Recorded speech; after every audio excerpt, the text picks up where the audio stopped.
All right, let's get started with the background. Now, as you can see, this is one that I did earlier, and you can see there's lighter in the middle, there's darker purple around the outside, and then there's a little bit of black around the outside edges. So I've got my paint here. We've got lamp black, I've got dioxazine purple, and then I've got purple cow, one of my favorites, and then I have some snow white. So all I've done is put a little bit on my palette, which as you can see has been used before. It's just a meat tray. I like using meat trays because they're just reusable. So I've got some on there. I've got some water. And what I'm going to do is I'm going to use this size 10 angle brush. Actually, it's a size 1, I'm sorry. But it's an angle brush. And it's a little bit larger than normal that I use, but I'm trying to do this fairly quickly for the video. So I wanted you to see how to do it. And you can use any size brush you want. You just get a little better coverage with a bigger brush. So don't go too small. But this is just an older angle brush. So what I'm going to do is I'm going to dip it in some of my water over here. And then I'm going to pick up some of my purple cow. And it doesn't matter if there's water on your brush because it's just going to blend in anyway. And you kind of want that watery look, and you're going to be working with this wet. You don't want your paint to dry. So I'm going to start in the middle and just brush anywhere. It doesn't matter. You're just putting this on. If you want a little bit lighter, dip your brush in some white. Add a little lighter to the middle if you want. Now your mummy's going to be in the middle, so it doesn't really matter how much paint you have in the middle. But just add your paint anywhere. Now I'm going to pick up some of the darker dioxazine purple. And I'm going to start blending it around the edges. And you can go dark, you can go light. This is all up to you. I want everybody's to look different. They don't all have to be the same.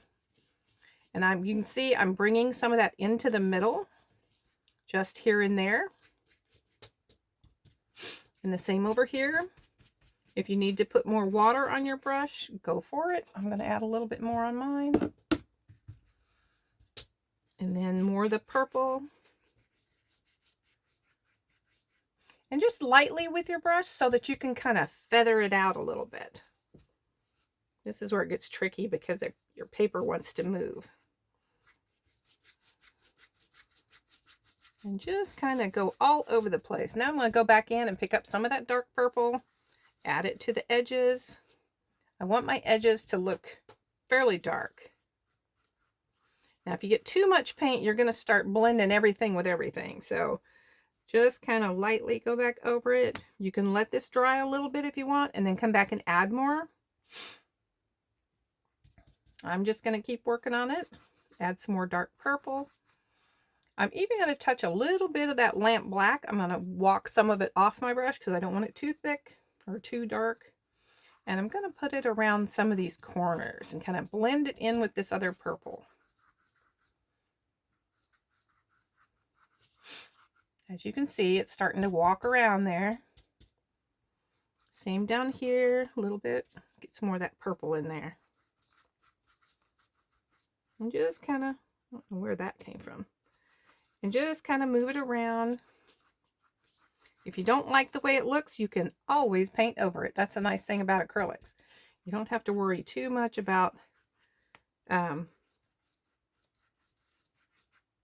if it doesn't look right, because you can always go back over it. I'm going to put a little bit more dioxazine purple on my palette. I got a little bit more black than I kind of wanted, so I'm going to add some more purple here. More purple over here.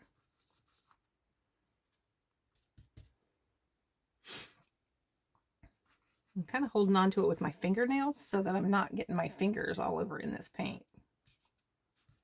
But you're going to have a little bit, but that's okay because we're going to be doing some blending later. So if you have a few finger marks, don't worry too much about it. As you can see, the paper is starting to buckle a little bit.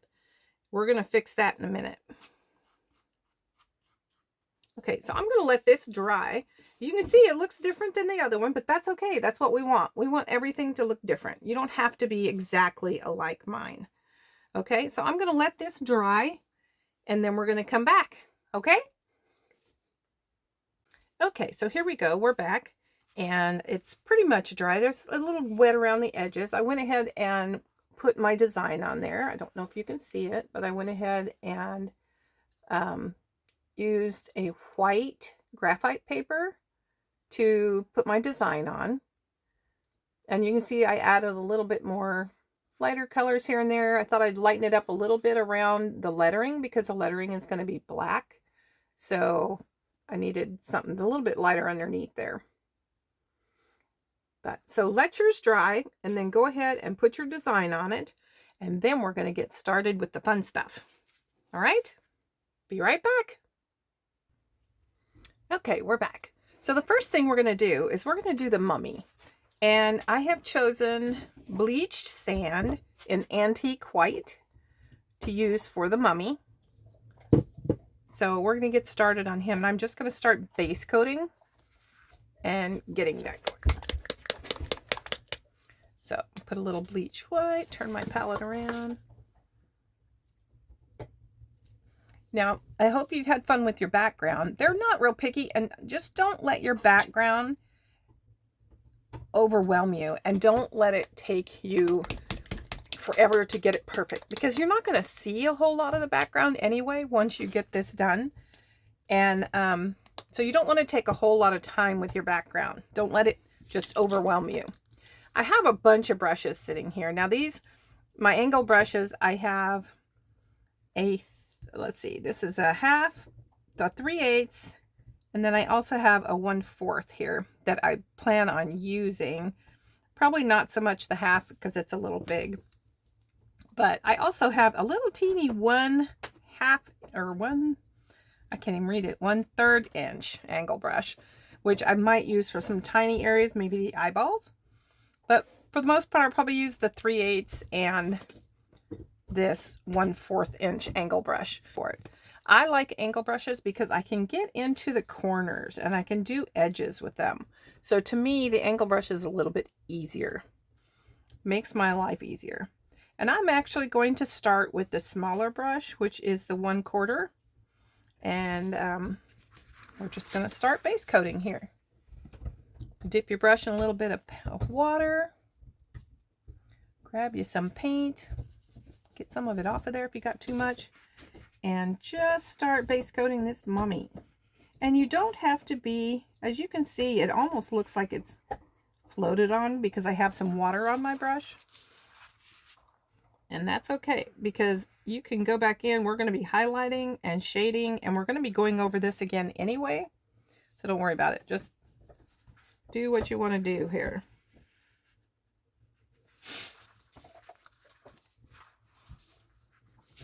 Around and around here.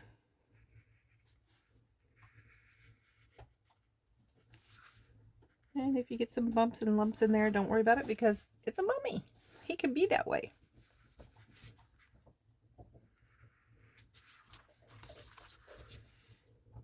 Sorry, having to turn my paper up and down for you. Hope you can still see.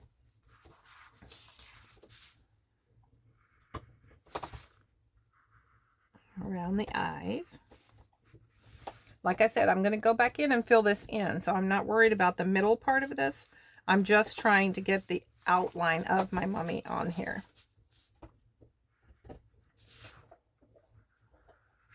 And this is that extra piece that's hanging out.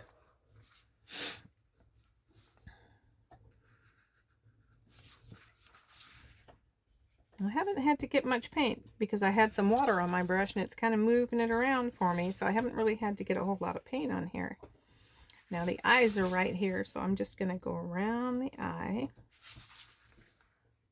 Add a little more paint to my brush. Come over to this eye. Go around him.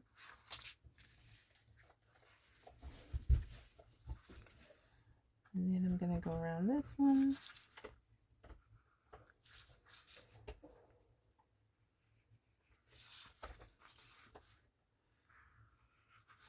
Now we're getting to the top of the jar here, but it's okay. We're going to actually paint over the jar really lightly because we want our line to kind of stay there, because you're going to be able to see the mummy through this jar. Maybe not so much the lid. So if you want, just go around the lid because it's going to be silver. So you're probably not going to, or gray, so you're probably not going to see through it as much. So it's okay to go around it, and that leaves your line there so that you can see where it is. Using that lighter graphite paper does make it a little bit harder when you're painting to actually see the lines. So again, around the edge and back to the lid, and I'm going to go around the lid. And then on this side, I'm going to go right here, and I don't know if you can see, under the lid, this next row on the mummy starts where the glass is. So we are going to paint in there because glass is going to be on top of that mummy, and you're going to be able to see through it. So just lightly kind of go in here and do your mummy rags. And I'm going around the lid. Get some more paint on there.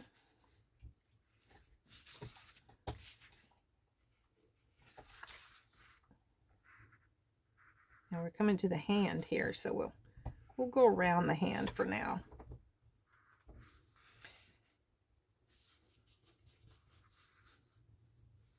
And back to here.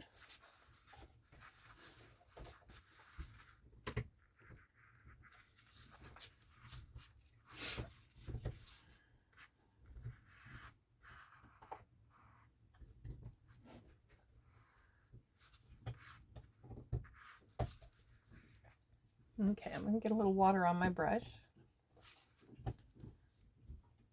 More paint.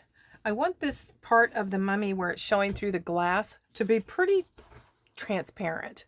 I don't want a really thick mummy lines behind here because I want to see through it, the jar. I want to be able to see the mummy through the jar, but I don't want it to just be so dark that it looks like the jar's not on. You know, I just don't want it too thick in there.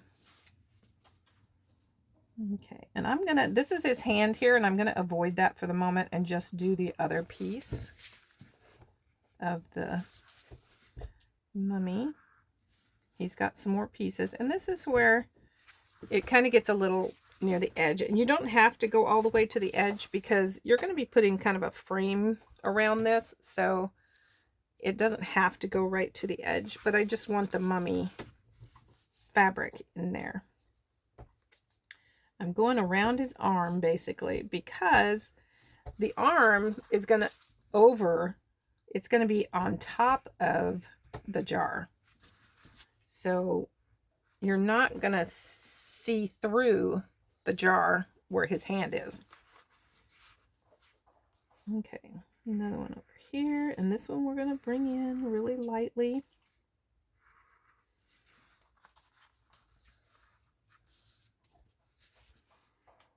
Again, just really lightly through here because you want to be able to see where it is. I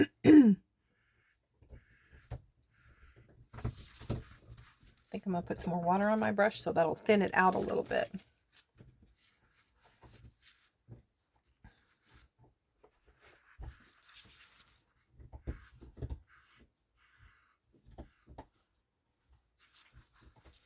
You may have to go back over our jar, excuse me, to be able to see everything, but once this dries, we might be able to see it. So, again, keeping it kind of thin through there.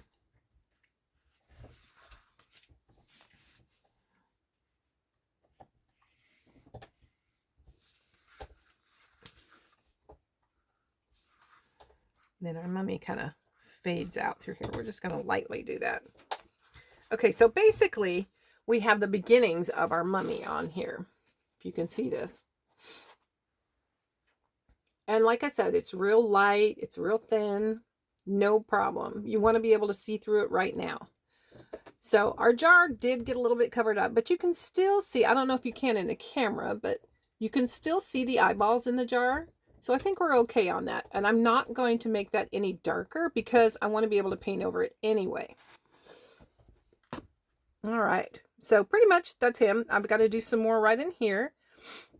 And then we'll come back later and do the hand after we do the jar.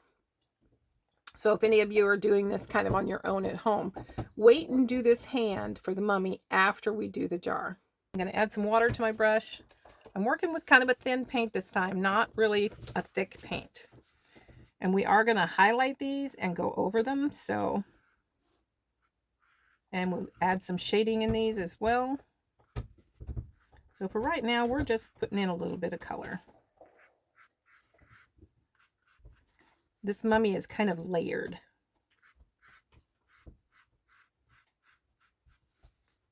Now this part right here can be darker.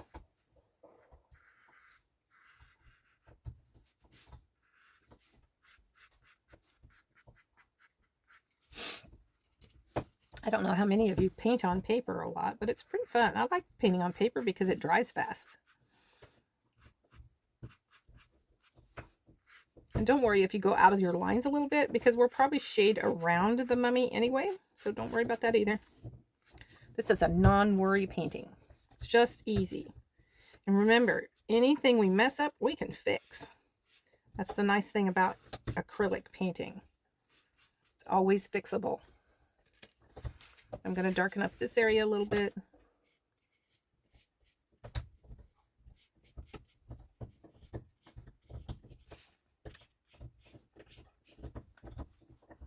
Stuck my finger in the paint. Okay, we're going to let that dry for a minute. And I think I forgot to tell you, when we finished the background, we were talking about the paper starting to buckle or curl a little bit. If you actually paint the back of it, and I just slapped a bunch of just black paint on the back, if you paint the back of it and let it dry, it'll usually come out flat. If that doesn't work, go ahead and stick up when it's dry. Go ahead and stick a book on it, or a big thick book on it for a while, and let it sit there. But normally when you paint the back, it'll go back flat again to where you can work on it. And I was going to mention that to you earlier and I forgot, but you can do that anytime. Okay, so I went ahead and added a few more layers on this, so you can see that it's a little bit darker in some areas and then lighter where the jar is. And I think what I'm going to do, since it's a little bit hard to see, I'm going to go in with my pencil and I'm going to draw the lines for my jar. If you can't draw it on their freestyle, hook your pattern back up here and use the darker graphite paper and put those lines back in there for yourself. That way it'll be easier for you. Okay, so you can see that I put the pencil marks, and it's really light, but that's all I need. So that way, and you can see how it's still, you can still see the mummy, see the mummy behind here, but it's not real bright like the rest of it. And you want to get this a little bit darker. And then I went ahead all the way down to the corner, and I'll put another coat on here. It's a little bit light. And then once we do the jar here, then we'll paint this mummy hand back in. We're going to go ahead and start shading the mummy because I want to be able to see those lines in there, okay? And it makes it kind of come to life. I'm going to use my antique white. So, and I probably will use another color later, but for now, we're just going to use the antique white. Put some on my palette paper here. Now for shading on this, I'm going to go ahead and use my bigger brush. And this is the 3/8. And it's an angle brush. Again, I like using the angle brushes because I can get into those corners. So we'll go ahead and get started on that. Now remember, you guys can stop and start this video as many times as you want and paint with me, or you can just watch it all through and then come back and paint again. Now for this, I want the shadows underneath some of these layers. So if you look at your drawing, you can kind of see that the shadow is going to be underneath these layers right here, right? So that's what we're going to do on this. So got my paint on here. Just brush it back and forth on my palette. And then I take, and it's okay, I like to go around my edges as well, not just underneath. So you'll see me do that. I'm going to take it like this, go like this. And you're just floating a little bit of color along through there. Just let it kind of blend. If you're not really used to floating much, practice. Use your paper and just practice. And if you get too much, add a little water to your brush, come back through here, and you can pull some of that back off. Now, I will show you a trick that I do that I like to use, and I didn't have my brush out early enough. I use a mop brush. This is a Lau Cornell, and it's called a Maxine's mop. I don't know if you can see that. It's kind of a fluffy brush. And what I do sometimes is I go back here and I just kind of blend that float out a little bit. You can pull it down, you can push it up, whatever you want to do. But it kind of takes away the line on there. Can you see that?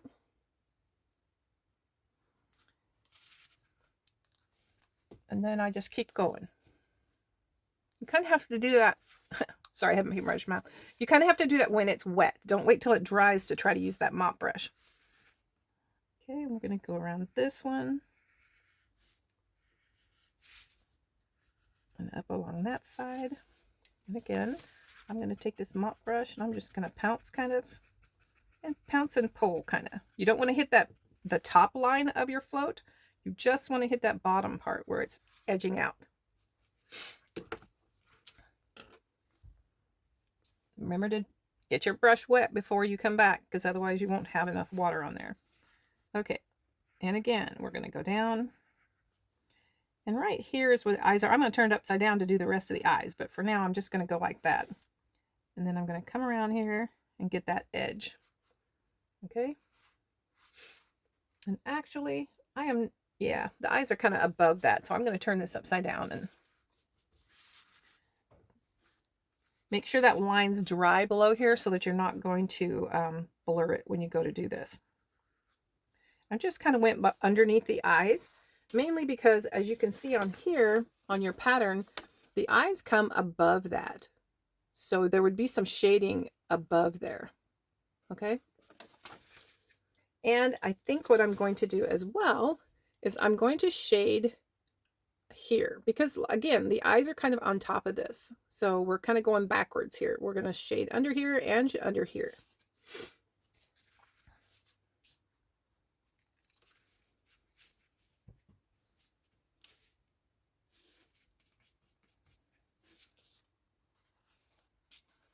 And it's okay to go where the eyes are because you're going to be painting over those eyes anyway.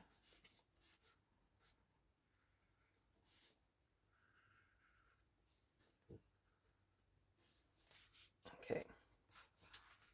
So now you have that kind of top and bottom. It means it just looks like the eyes are set on top. I'm going to go back up and catch this and go around the edge of it. You know me, I like to shade around the edges. Okay, so then on this one, you can see that this one is more on top. So we're going to be shading on the bottom of this one because we're going to be adding highlights to that one. Okay, so I'm turning it upside down. I'm going to go through here and I'm going to go around this lid. I'm going to get my mop brush to kind of soften that line out a little bit. Okay.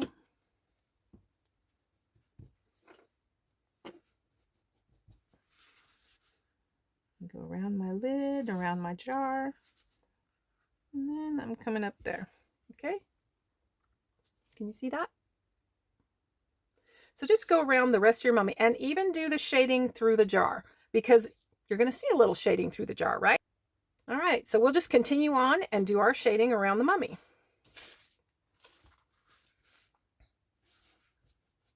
And remember, there is part of his face right here where you can see below the jar. This is part of his face, so you might want to make sure you get that piece on there as well. I hope I could show you that right on there. And I'm going to go underneath it and up just like that. Okay, and just kind of look at your pattern as you go, and you can kind of see what gets, you know, what's underneath and what's not. When I was learning how to shade, I would get so frustrated because it would just never turn out the way I wanted it to. But you know, it's all a matter of the amount of water you have in your brush and the amount of pressure that you are putting on the brush. And I have a video for that you can watch that you'll be seeing pretty soon. So I will add that to your list so that you guys can see that video if anyone needs it.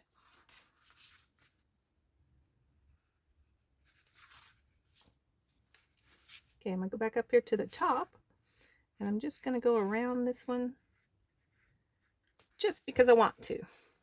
All right, now we'll go do these bottom ones. Okay, so we got our mummy. He's all shaded for the moment. Now we're going to go back and you're going to see how we're going to make this look different and come more alive as we go along. But for now, we've got our mummy in there so we can kind of see where he is, what he's doing, and then we can get on with some of the other stuff and come back to the mummy and do our highlighting and any other shading that we might want to do. What we're going to do now is we're going to shade around the mummy, and then we're going to shade around all the lettering, and we're going to shade around the edges of our picture. And to do that, excuse me, I've got a little bit of a frog in my throat today, but we're going to use I'm going to use my angle brush that I was using before when I shaded the mummy. And then what I'm going to use is dioxazine purple with a little bit of black. And to do this, you can see I kind of have it on my palette here. There's the dioxazine purple, and there's a little bit of black. I'm just going to take the end of my paintbrush and get a little bit of that black, and I'm going to mix it with my dioxazine purple. I just want a little bit darker purple, but not so dark that it blends in with the black. So that's pretty good, but I think I'm going to add it just a little bit more.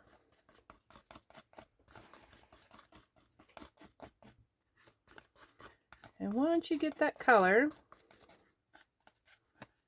you can see, I don't know, can you see that? There you go. So now, clean off the end of my paintbrush before I get it everywhere. You can use anything else, but this was easy. I had it in my hand. All right, so I've got my paper towels ready. I've got my water, and I'm going to go ahead and start floating around the edges. And we're just going to do this just like we did the mummy. Just the corner of my paintbrush in here, and then just kind of dab it off a little bit. I'm going to go up here. I know you can't see that, but I'm just pushing some of that paint off my brush. And I have my mop brush handy, my Maxine's mop. And I'm going to start right here, and I'm just going to go around the outside of my mummy. And then I'm going to come back with my mop brush. I don't know if you can see this really well, but I'm just going to go in here and tap and kind of pull it around and blend it in a little bit. And like I said, I do have another video on my shading techniques, and be sure to watch for that. So just kind of continue on and just get all your shading done around the mummy. And then you can go to your lettering.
All right. And I'm going to continue on and go through all of this, but I'm going to speed up the video a little bit just to get going through this because it's going to take a few minutes, okay?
Okay, so I've got most of my lettering done and around the mummy. Now what I'm going to do is go around the spider and then go around the outside edges.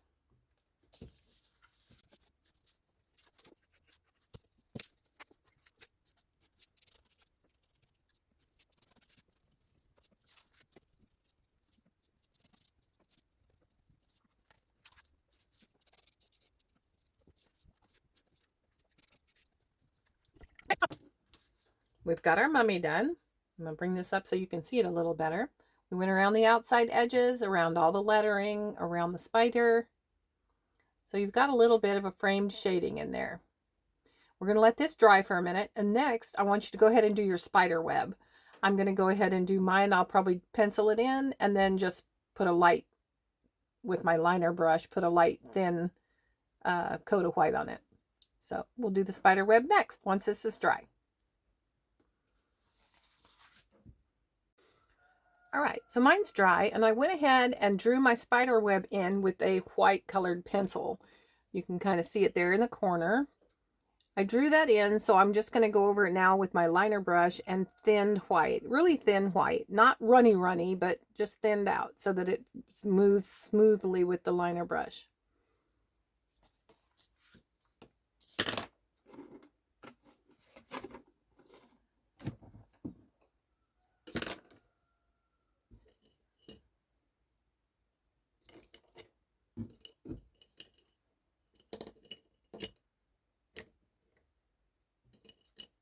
That's if I can find my liner brush. Do you guys ever do that? You have something and you put it in a place because you know you're going to remember where you put it, and then you can't find it? Happens to me a lot. Okay, so I've got my liner brush. I'm going to get my Snow White. Just a little dot. And like I said, I'm going to add a little water to my brush. Just a little bit on there. And then thin my paint just a tiny bit here in this puddle. Just enough. And if you twirl your liner brush in that paint, it'll get a nice fine point on your brush that you can use for your spider webs. And I'm going to turn it upside down and start at the top because I don't want my lines really thick at the bottom in case I get too much on here.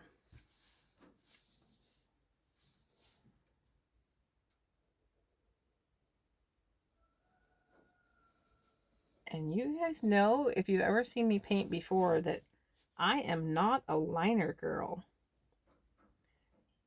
You know, I have practiced and practiced lines, and my liner brush and I just have different ideas of what we want it to look like. But the nice thing is, if I don't go over my lines perfectly, I can erase those colored pencil lines easy off of here.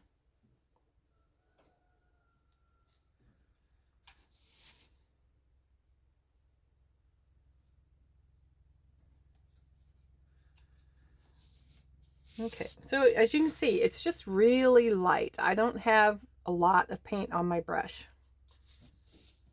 And some of it's going to get painted over with your lettering and your spiders, so you don't have to make it really thick. Just so you can see it. And you can do this with a stencil if you want to get the stencil. Laurie Speltz has a really good one that I've listed in my painting supplies. So if you want to get that and use it, you are more than welcome to use. And I just did my lines upside down. Well, maybe the spider won't notice.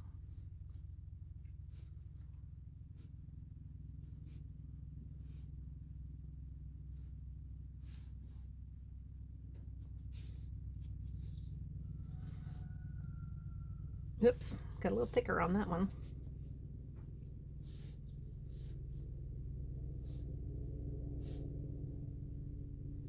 It's okay. It's all good. All right, so you can see I have my spider web on there, just really light. Doesn't have to be perfect. It's a spider web. Although I think spider webs are perfect compared to what we draw them. They're very talented. Okay, so there's our spider web. Now we can get on with the rest. The next thing we're going to do is paint the letters because the spider is actually on top of the letters. So we're going to paint our letters next and get them done. And that's going to be with your Hauser light green. Okay? All right. All right, now I'm using my 1/4 inch angle brush because that's just what I'm comfortable with, but use whatever you're comfortable with. You can use a smaller brush, you can use a round brush, whatever you're comfortable with. Get a little water on there. And I have to say, I forgot my glasses this morning, so this will be interesting.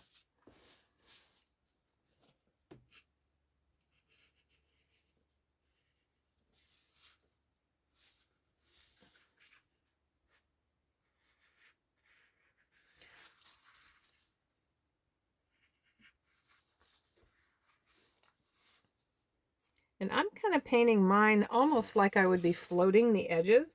And then I'm going to come back in and fill in my letters.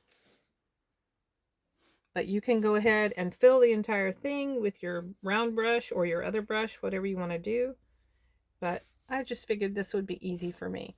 You know, I don't know about you guys, but there was always this one kid in kindergarten who outlined everything before they colored the pages. And it used to really tick off some people, but you know what? I was that kid. So I guess that's where this comes from. I was the kid that had to outline everything on my page before I colored it in. Kind of silly, huh? It's funny how you remember those things.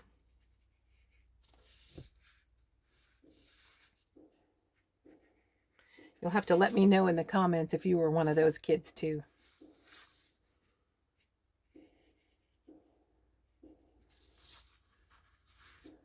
So the letters are they'll probably take a few coats, and that's fine. We're not in a big hurry. But I will probably speed this process up in the video so that it's not taking hours for the video. And I want you guys just to continue on. And once you get your letters done, we're going to let them dry. And then we're going to shade the letters and highlight them. So that's what we're going to be working on. But for now, just go around all your letters. Get them base coated in.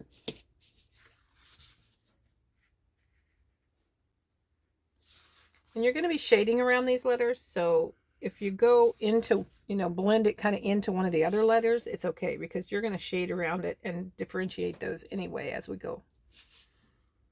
You don't have to worry too much about it.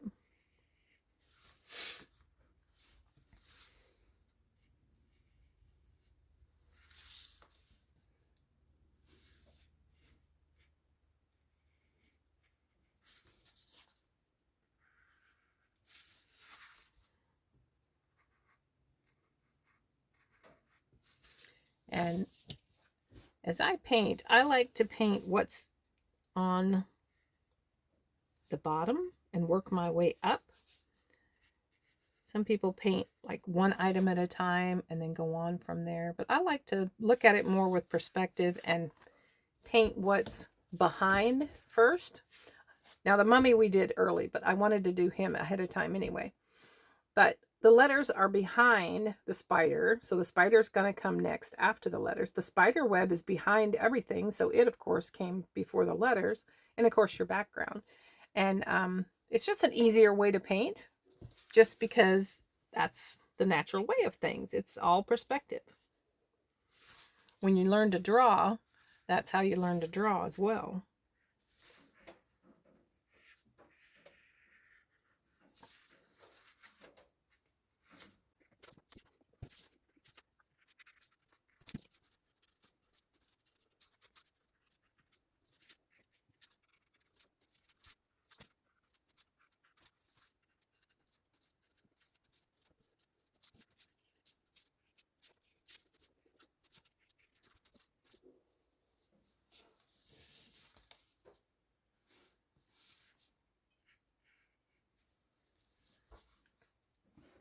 Okay, so you can see that I've outlined my letters. Turn it right side up so you can see. So they're all pretty much outlined. So now I'm going to, oops, I forgot the S. I'll get the S. But now then I'll go back in and just fill them in a little bit more, let that dry, add another coat, and then we'll be ready to do our shading. Okay, you can see the letters are all filled in. We're ready to start floating on our letters, or shading. So I've got my evergreen on my paint tray, and we're going to go ahead and start shading around the letters. Now I go around all the letters. I mean, I go under all the edges and everywhere, the entire thing. Some people just do the bottom side, but on this, we're going to go around everything. And I have my mop brush again.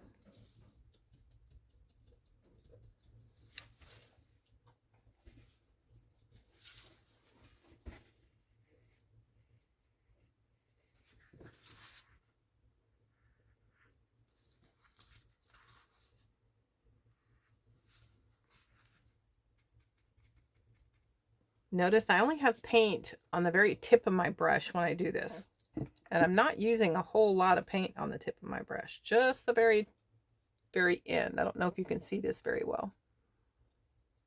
Just on that very end tip.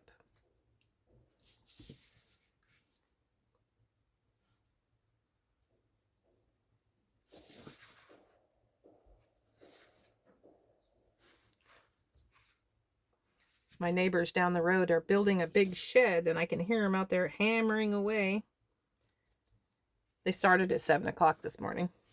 But it's funny because we live on the very top of a big hill. And I only have a couple neighbors. It's probably 1, 2, 3, 4 other people that live on our road. And I have 6 acres of timber, and everybody else is in timber too.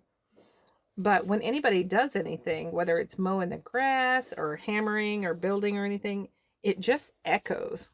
And you can hear it, even though it's not very close. But everything just kind of echoes up here. I can even hear big trucks, if log trucks, when they come up the road, on the main road out there. But it just echoes. And sometimes when you hear things, you're not sure which direction they're coming from, because they just echo through the trees. But it's very nice, very private up here. I love it. I put my cabin in the middle of my 6 acres, so I don't really have any close neighbors as far as around my house or my cabin. We live in a very tiny home. And when I say tiny, I mean really tiny. It's 12 by 14 or 12 by 16. No, I think it's 12 by 14. But it's very small. We just decided to downsize. And I've been very happy living here. We also live off grid, so we don't have electricity. We have solar power, which runs our lights and everything. And I love it. I don't miss, well, I can say every once in a while I miss electricity. But not very often. We heat with wood. I've got my wood stove out here cranked up in my painting shed so that it's nice and toasty, because it was 49 here this morning, I think. A little chilly. Fall is definitely here. It's not summer anymore, unfortunately. Our seasons are pretty short here. I grow a lot of vegetables, and I know that since we're at 1,200 feet, which isn't really high compared to where a lot of people live, but for here, 1,200 feet makes a big difference on what you grow and how you can grow it. So that's been a learning curve for me for the last 10 years. Okay, so we're just shading around the letters. I'm going to turn this so you can see it. I've got one side. I'm kind of just going around the edges. That's what it's going to look like. Just go around all your edges.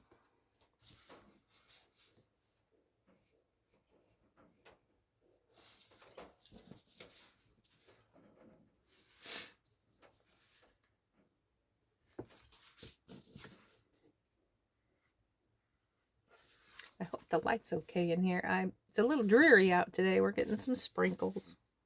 Kind of misty and cloudy. You'll have to let me know what your weather's doing this time of year.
Okay, so excuse me.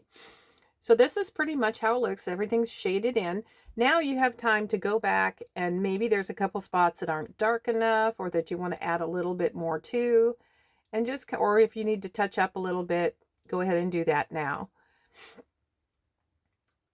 There's a couple areas that I can see that I might want to add a little bit darker shading to, so I'm going to do that real quick.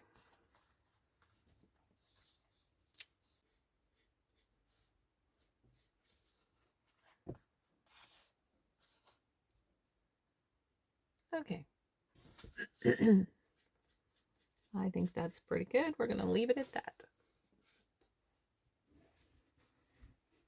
Okay, so now I'm going to get my margarita out. This is our margarita. Put some on my palette tray, and we're going to float a highlight around our letters, because then we're going to add, after we highlight, we're going to add some really thin stripes of margarita along these letters at an angle. So I want to do my highlighting first and then do the little stripes. And the reason we're going to go ahead and do the highlighting and the stripes on these is because our spider is going to go on the top of our letters. So I want to do that ahead of time. And that way they're just done and we can work on the mummy. Okay, so grab your margarita and your angle brush or whatever you're using to float or shade with, and start highlighting those letters as soon as they're dry. Don't do it while they're wet. Make sure they're dry first.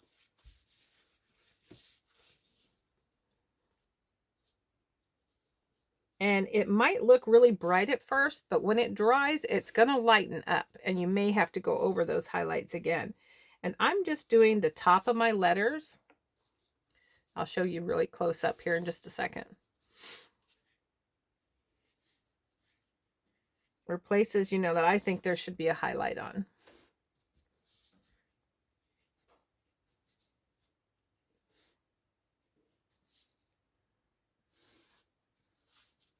This is what's really going to make your letters pop.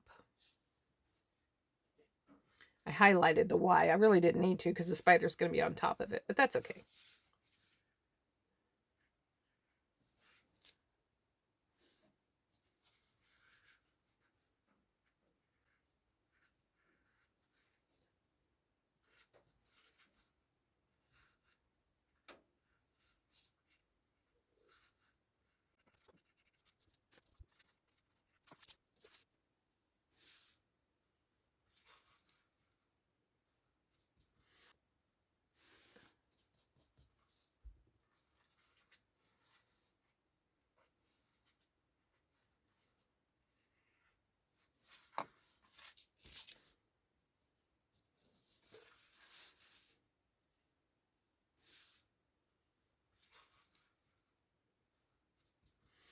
It's not an exact science, so just kind of make it look the way you want it to.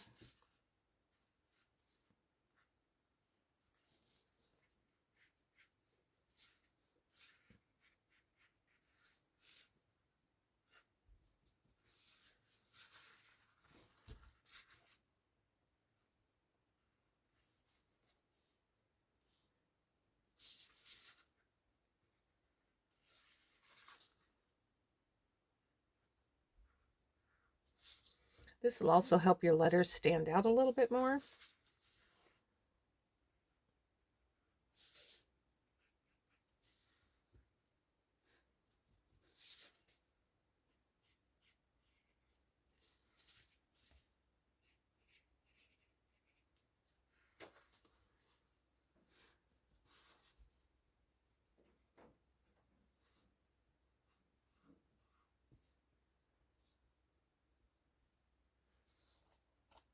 Okay, so you can kind of see, I'm going to show it up really close so maybe you can see where I've highlighted. Just along some of the edges, the top edges, the curves, you can see on there. And if I want it a little bit brighter, I'm going to go back when this dries and maybe add, and I got green on my purple, but I'm going to go back and add a little bit more highlight to a couple things just to make them stand out a little bit more. Just makes them pop a little bit on that purple background. Okay, you see what I did there? All right. Okay, so you can kind of see where I brighten that up a little bit. So now what we're going to do So we're going to grab our liner brush, our script liner. And this one is a number 2 script liner that I'm going to use. It's fairly long, if you can kind of see that. I'm trying to put it where you might be able to see it. It's got maybe an inch long bristle on it. So I'm going to dip it in my water and then add the water to my paint right here and just kind of pull some out a little bit. If you can see that, I'm just kind of pulling it out. It's kind of wet. And then I'm going to roll my brush in that really thin paint and get a nice chisel edge on my brush. And then what I'm going to do is I'm just going to take, I'm going to try to do it in the air so you guys can see it a little bit better here. On this, I'm just going to go, I don't know if I can do it this way. And I'm going to do some lines across my letters like that. But they're going to be really thin. They're not going to, I don't want them to stand out really heavy. I just want them, I'm going to do a few and then I'll come back and show you.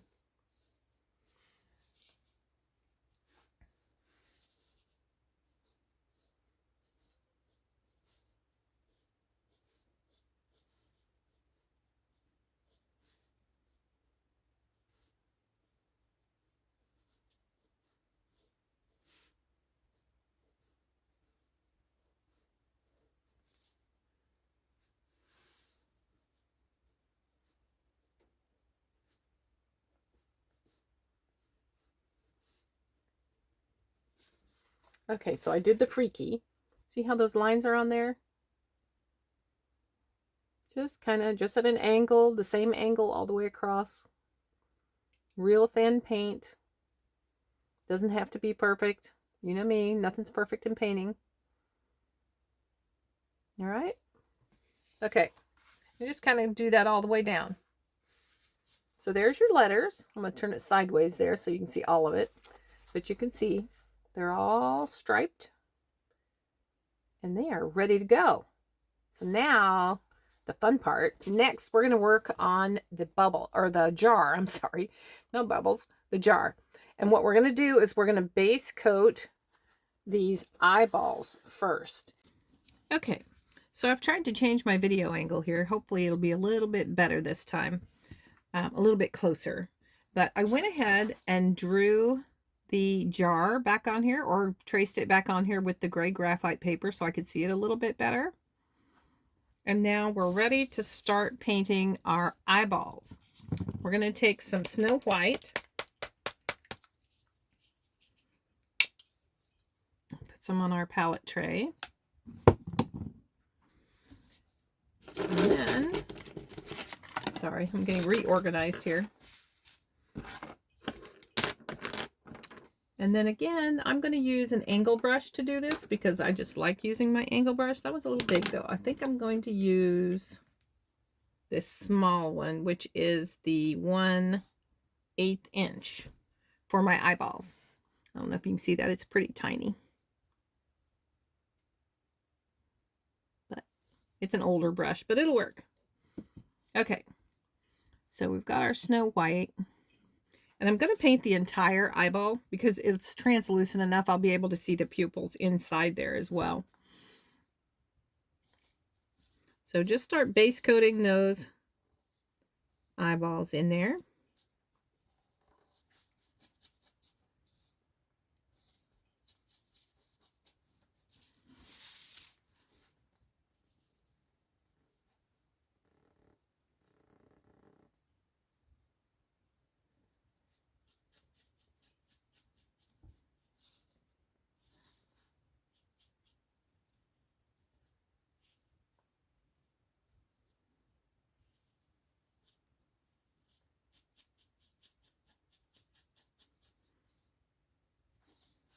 So how do you guys like painting on the paper? We'll have to put a note in the comment section there. I do like painting on paper. I've painted on all kinds of paper. Everything from recipe cards to tags to brown bags to just anything. I really like painting on paper. It dries so quickly. And you don't have to really prep your surface.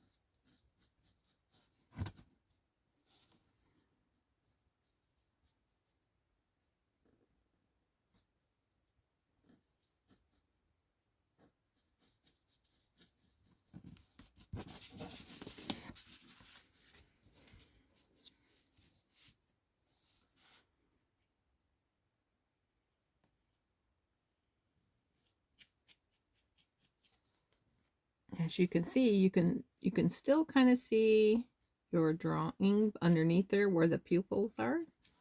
And if not, you can always put them back in. It's just easy enough to add a circle, right?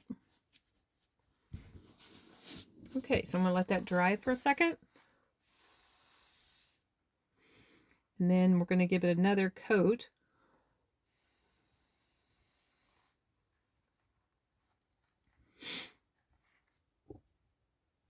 And I think while that's drying, we're going to go ahead and put some of our slate gray. Sorry about my hand reach. We're going to go ahead and put some of our slate gray on our palette, and we're going to base coat in the lid of the jar. And I'm going to switch back to my angle brush that I like so much, just because.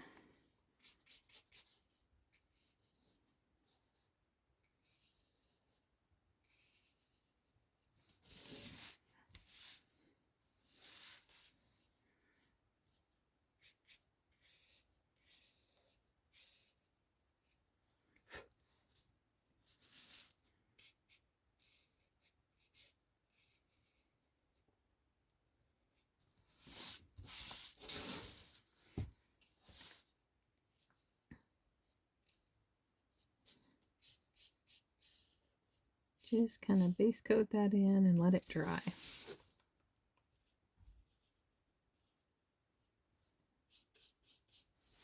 And then we'll go back over that when it dries after we work on our eyeballs a little bit. Okay, now we're going to base coat those in a little bit more. I'm going to use my small brush this time. And just the white part of the eyes. That way I don't lose the other parts, right?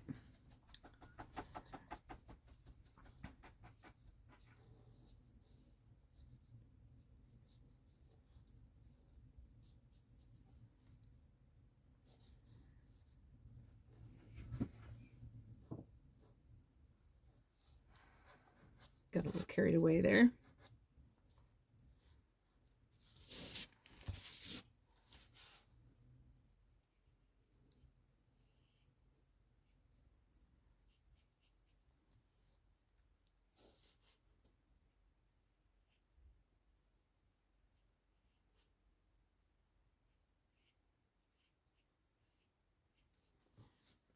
It's okay if you get a little bit of white inside that pupil area because you're going to cover it with black and brown anyway. So you can fix that.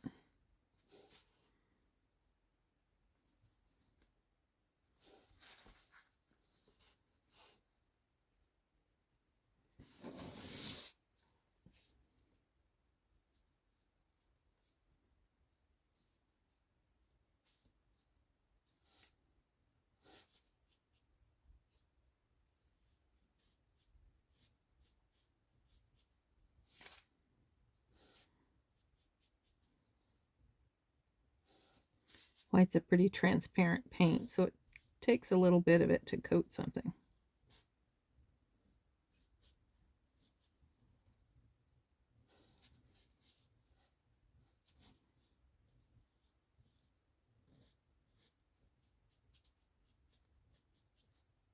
Okay, now we'll rinse our brush and we'll go back up here and add some more paint to our lid.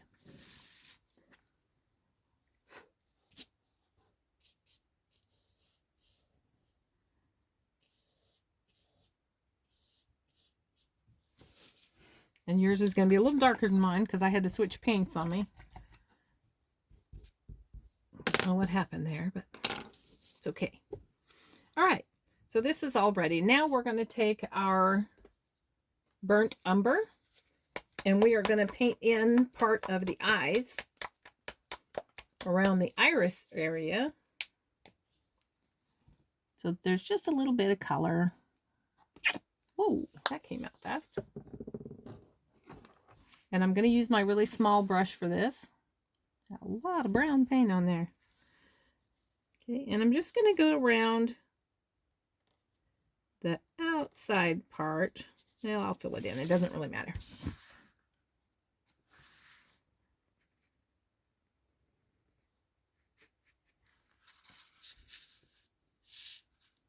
I think my eye got a little bit bigger than in my drawing, but that's okay.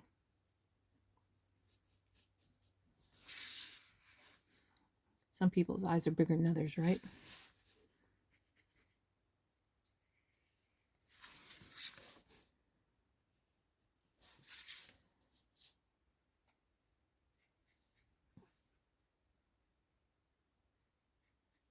Don't forget about your gray paint being a little bit wet. Don't get your arm in there.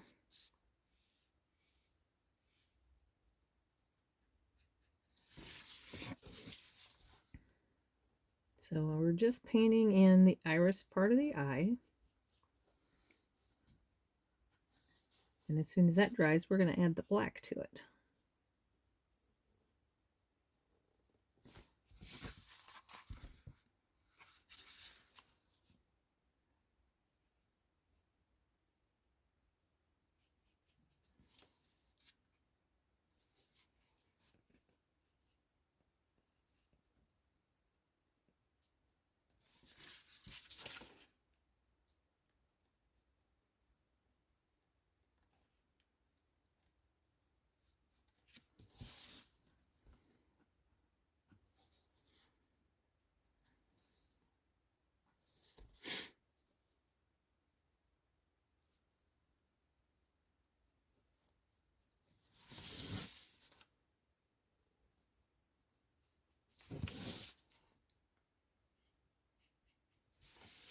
All right, so we got that part done. And then I'll probably add another coat to that here because it's pretty light, but you can kind of see there. Starting to look a little better. All right, and while we are letting that dry, I'm going to add a little bit of lamp black to here. And for shading my lid, I'm just going to use a touch of, since I had to use that lighter gray, I'm going to use a little bit of black and mix in with this gray sky that I use for my shading color. Now I could have used the slate black or slate gray, but it won't work. It's all oily, so we'll just use this. We can make our own. Okay, now get my angle brush back. That's dry, so we'll go ahead and we're going to go ahead and shade our lid with our darker gray color. I think in your directions you were using slate gray with a touch of lamp black to it, so pretty much the same thing I just did, only I'm using a different colored gray. And remember, your eyeballs might be a little bit damp, so just kind of, you're going to go around your lid. Whoa, that's dark. And I think I'm going to get my mop brush out and kind of back that off a little bit.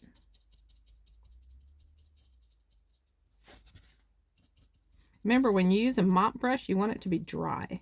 You don't want a wet brush.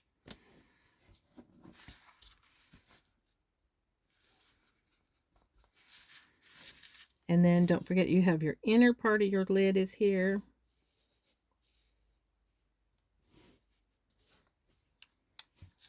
Or the top of it.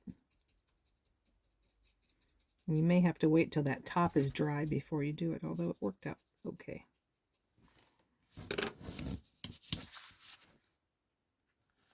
Just be really careful you don't mix in the two there. And I'm going to go around my edge, and for some reason I'm getting a lot of paint on there.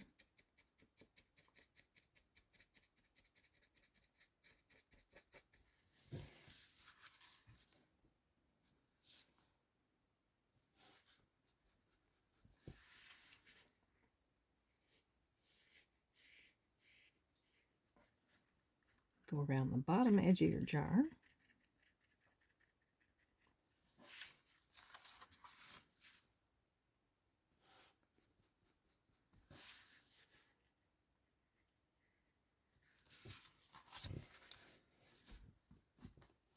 And then what I'm going to do is I'm just going to bring in a couple lines and try to use just a tiny bit on the tip of your brush there. You don't want a real thick line. Just kind of bring it up through there. If you don't like the way it looks, brush it out a little bit.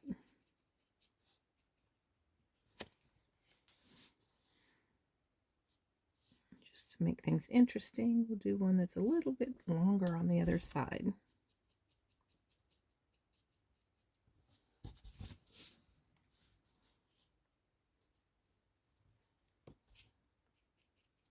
There. So that looks like your lid. Okay? All right. So back to the eyeballs. We're going to add a little bit more brown to the eyeballs. Just around the outside, because you're going to have a black pupil in the middle, so you don't really need a lot of thick color in the middle.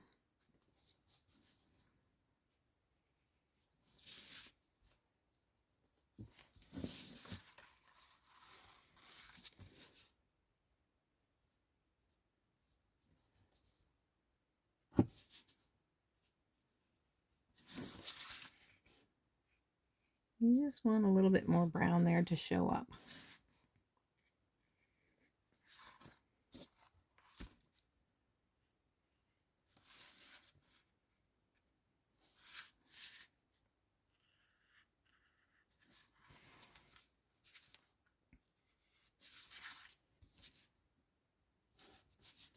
Hope I'm not making you dizzy by turning my paper all around. Okay, so there's that. Now, when you do the pupil on the eyes, you can either use a circle stencil, which I have listed in your instructions, or you can just make the actual, paint in a round circle for the pupil. Whichever is easier for you. If you don't have a stencil, then just do it that way. And while I have still some white on my palette that's wet, I'm going to go ahead and base coat in my eyes. And again, you don't have to do the pupil part because it's going to be a black dot anyway. So I'm going to go ahead, since I have the white there, and I'm going to base coat in, and it's probably a bigger brush than I wanted to use, but that's okay.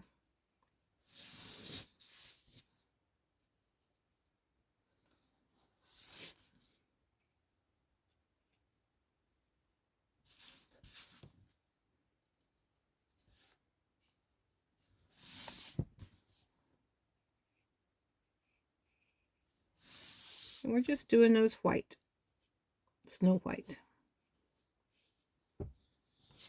Okay, I'm going to let those dry, and then I'll probably add another coat of white to those. Can you see those? Yeah.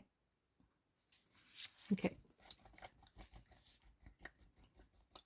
Now that my eyeballs are pretty much dry, what I'm going to do is I'm going to use a stencil.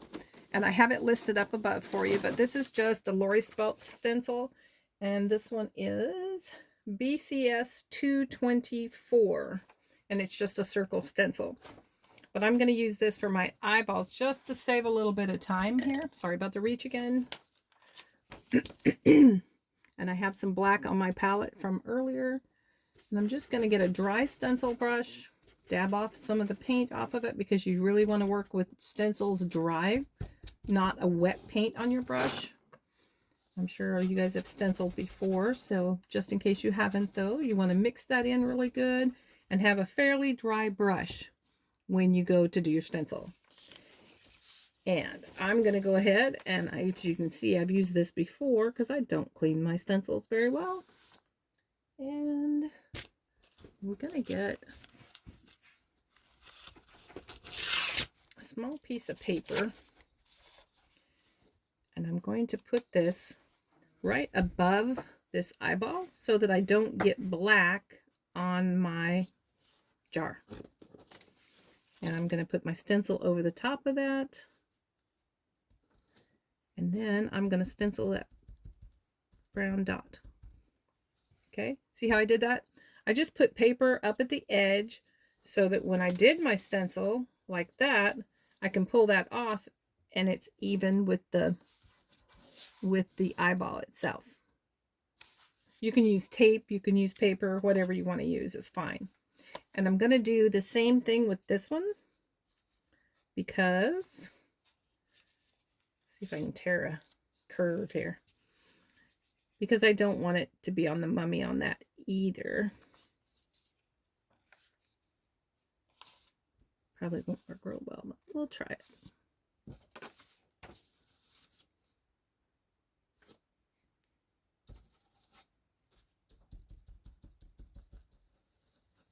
You can kind of dab or you can swirl. There, perfect. Works great. Okay, this one's going to be in the middle. Might have to add a little brush or more paint to your spot here. Kind of work it out. And you're going to do the other one.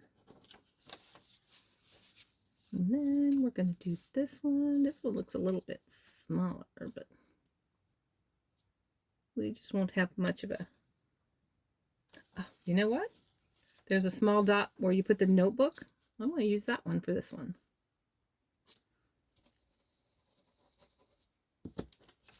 Perfect.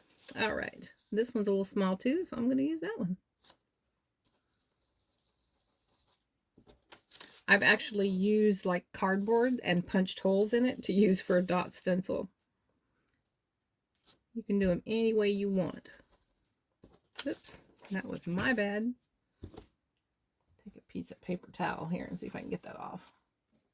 I got a little bit of black on my white, which is no biggie. I could paint over it, but we'll see if I can get it off instead.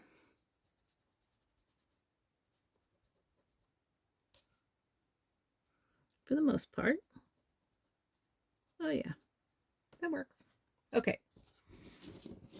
Now I'm going to clean off that brush because I don't need it anymore.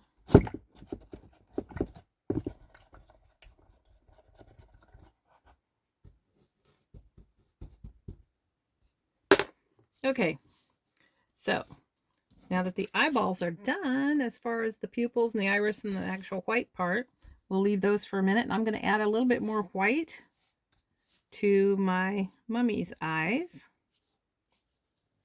So those can be drying. Okay. Now next I'm going to add a little bit of the Country Red to my palette. It's not going to take much, just a little bit.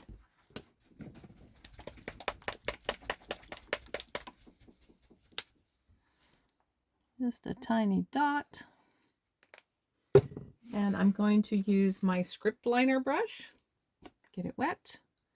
Add a tiny bit of water to my palette here. That's dry paint I'm blending on, don't worry. Get some of that water off. And then swirl it around. Just a little bit. And what I'm going to do is I'm going to add some little vein lines. And you don't have to go exactly by your drawing. Just kind of put them anywhere you want to have veins on your eyes. And this is just a real thin line. Doesn't have to be. You want it crooked and swirly all over the place.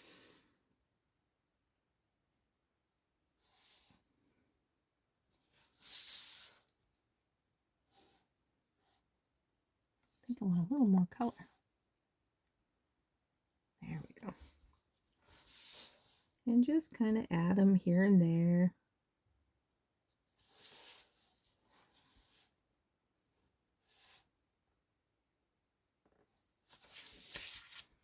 Give them those bloodshot eyes, you know.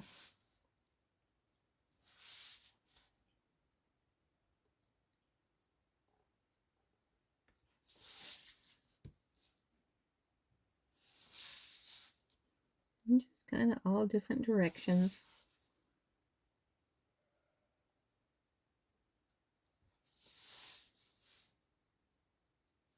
They aren't going to show up really much once you get the other stuff going anyway. So just put as many on there as you want.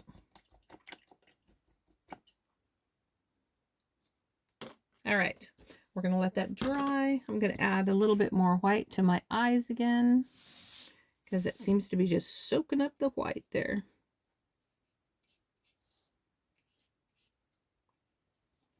Okay. All right, well that's drying and I want my veins to be good and dry before I do the water in the jar. I'm going to put some of the purple cow on my palette.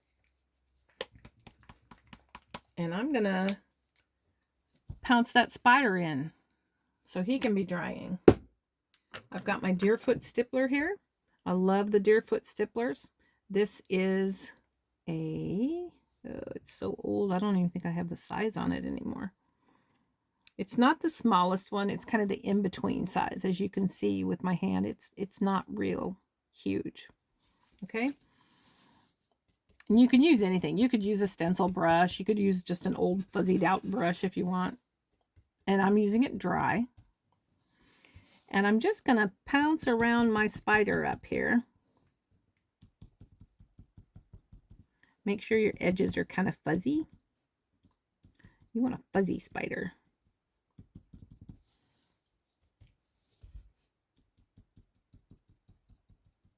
And remember, he goes over the top of that Y there. And just kind of pounce out his outsides and then just add more in the middle. Leave the edges kind of fuzzy.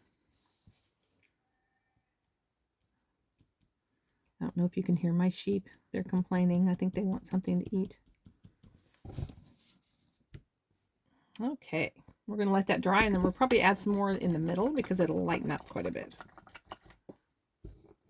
I'm going to dry that brush off really good for the next round. Okay. All right, I think our eyeballs are ready to go. So we're going to take our, you want a bigger angle brush for this, or whatever you're using to float with, because this, you're going to do the water in the jar. So you want a little bit more on your brush. And don't worry if you hit the mummy's hand because you haven't painted it yet. You're going to paint over that anyway. Okay, so I'm just going to wet my brush and pick up some of my Lighthouser green. Don't want too much water on your brush. And then I'm going to float the top of the water edge on here. And just make it kind of thick and wavy. And you run it.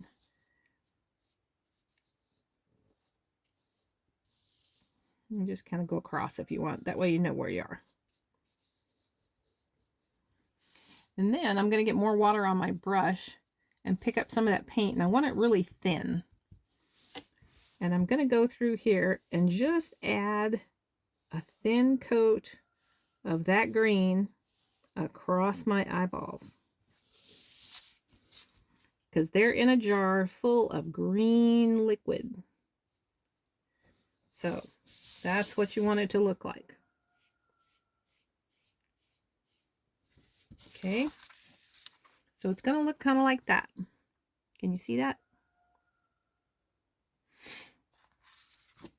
But you've got the top fairly thick there. All right. And we're going to let that dry. And we're going to go up here and pounce a little bit more on our spider. And we're just doing the middle part this time, not the edges, because you want those to stay fuzzy. But I just want him to have a little bit more color. Oh, the sun's coming out.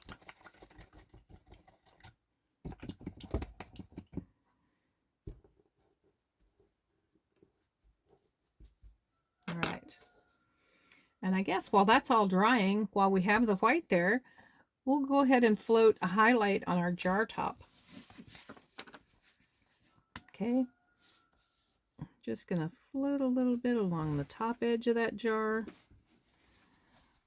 And then I'm going to float, I'm going to turn it upside down, and I'm going to float just above these lines, just to make them stand out a little bit. Like so. Just like that. And it'll probably blend in a little bit, so I'm going to go back, pick up a little bit more white, and just, ooh, that's really light, not what I wanted. And then just kind of go back through here and lighten that back up again here. I may have to go around my edge there once that dries with a little bit of the darker gray, because I kind of got carried away, unless I can get it off with my brush here. Let's see. Yeah, I'll probably go over it. But anyway, we got that a little lighter. And I'm going to pick up some of my green, and I'm going to go back over this again a little bit. I want that to really show up there. This is where you just get to kind of play around with everything. Oh, that got really bright. All right, now I'm going to pick up some of the margarita on my brush. And I'm going to go back over and just highlight the top of my water. Okay, just kind of highlight that a little bit. If you get too much, just go ahead and take it back off and do it again. I'm not too worried about it. I just wanted it on the top of the water there. All right. Now, while that is drying, I think I'm going to go in and put the pupils in for my eyeballs. I'm going to turn it this way so I don't hit the paint.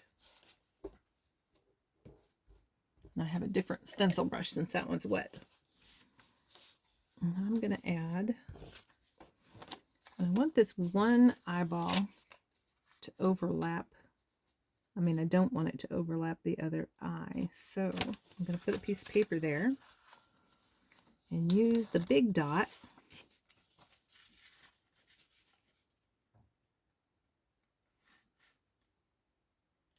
And I may end up making this bigger than it actually, the dot is. I might want a bigger dot than that, but we'll see.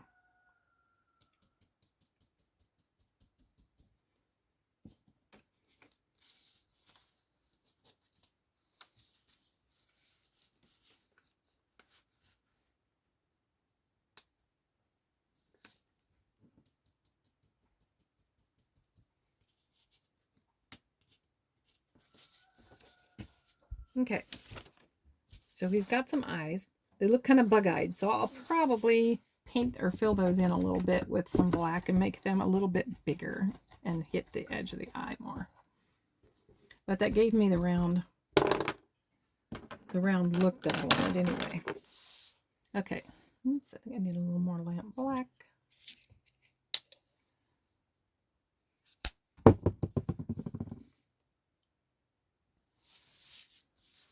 Okay.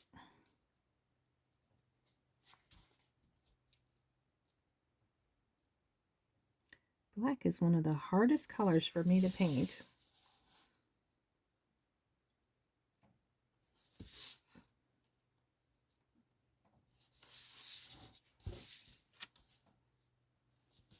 Doesn't help when there's shadows on the paper. And you could do this with a round brush. You could use whatever brush you want to use.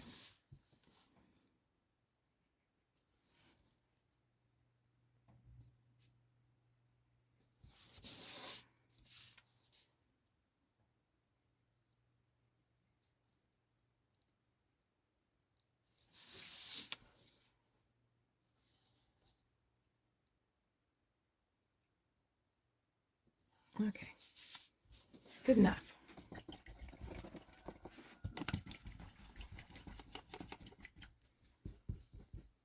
All right, so I'm making you dizzy here. There's his eyes. I've got the jar, and this is dry now.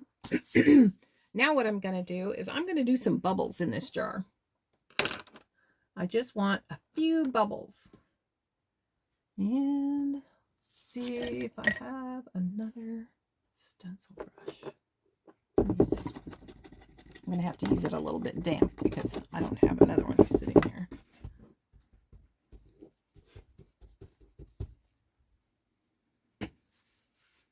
Dry it really good on my pants. That works. All right, now I'm back to the stencil. And I'm just going to put some bubbles in here. And it doesn't have to be exactly like what I have on the paper. You're going to have some in the water, and you're going to have some, I'm just using that same green that we used, that Lighthouser green.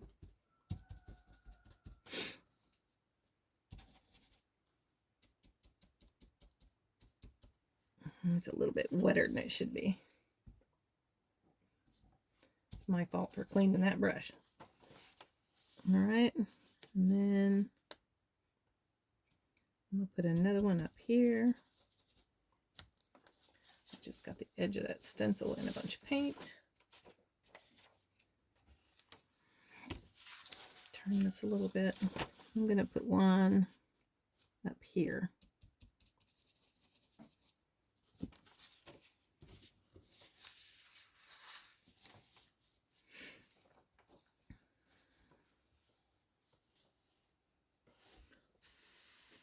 You want those to dry so you don't smear them too bad. And then I'm going to put a couple right there. I think I'll put one down here. You're not going to see these real, I mean, they're going to be really light. So turn that around.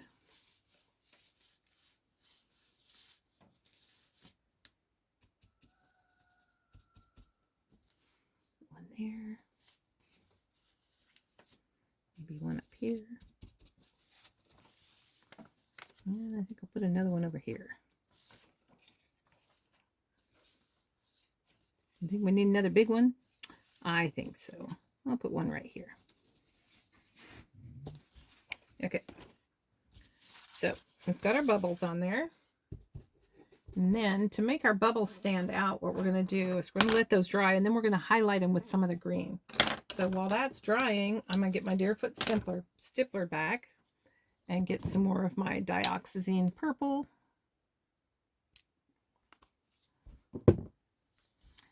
And I am going to very lightly, I mean, you don't have to have it really dark.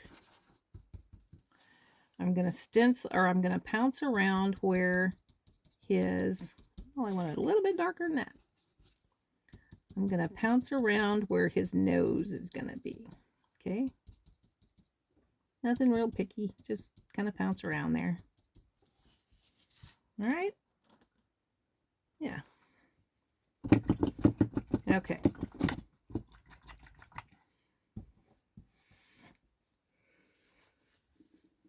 All right. Now I think our bubbles are dry, so I'm going to go in with my float angle brush, pick up some of that margarita, and I'm just going to float a highlight around the top of those bubbles.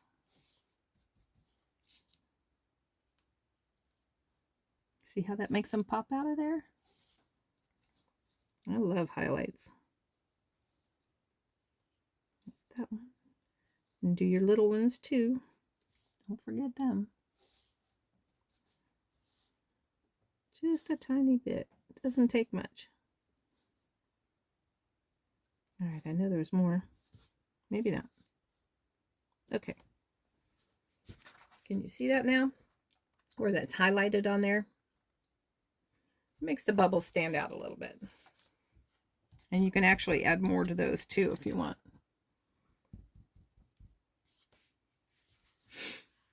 All right. Now, what we're going to do is make sure that's dry, and then we're going to highlight the jar and really make it stand out now. It's going to look like a real jar. And I think while that is drying, I'm going to add a little bit of the bleach sand in a couple spaces that I noticed needed more paint. Come on, there we go.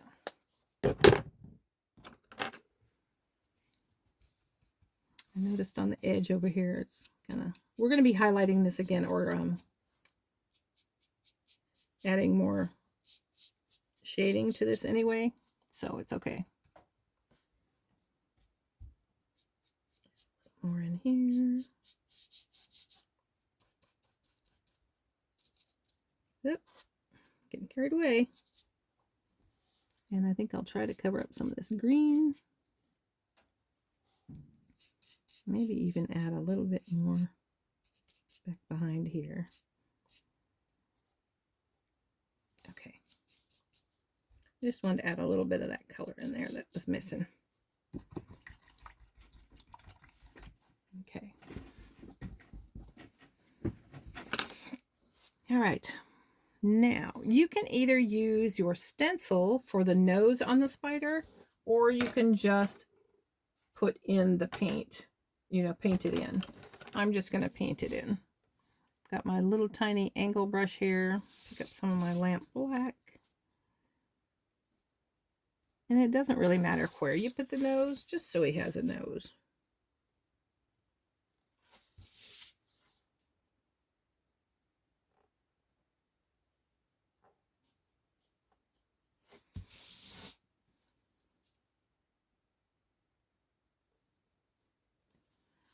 There you go. There, he's got a nose.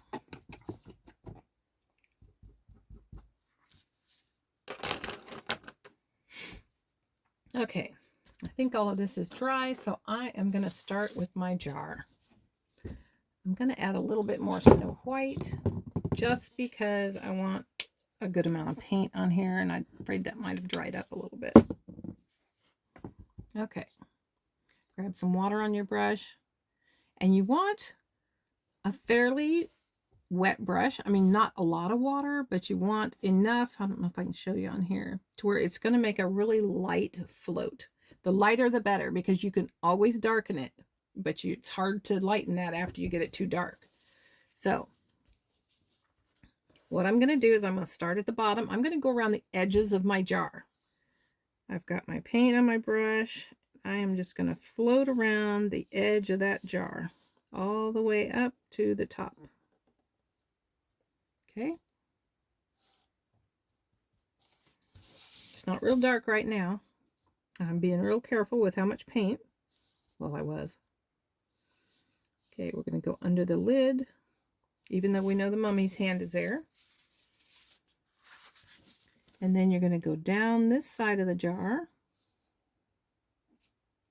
Just let it kind of blend in. Grab a little water. And then you're going to go around the bottom of the jar.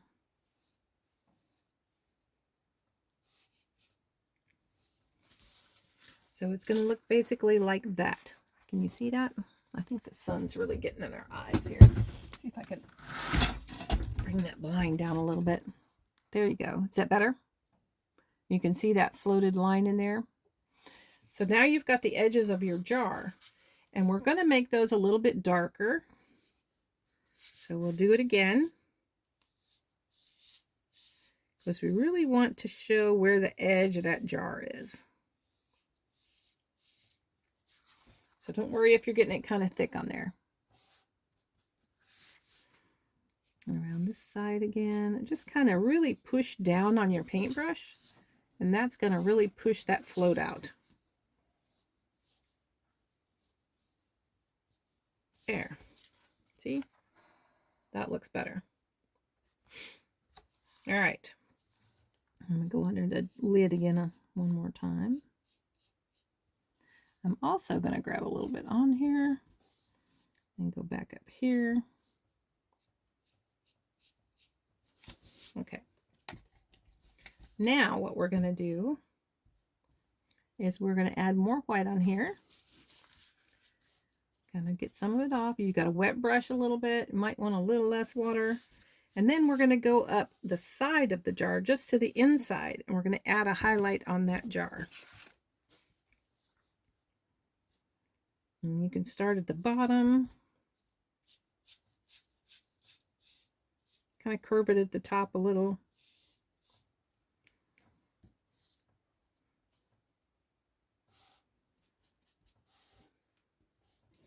And then I'm going to go to the other side, and I'm going to do another one on the other side.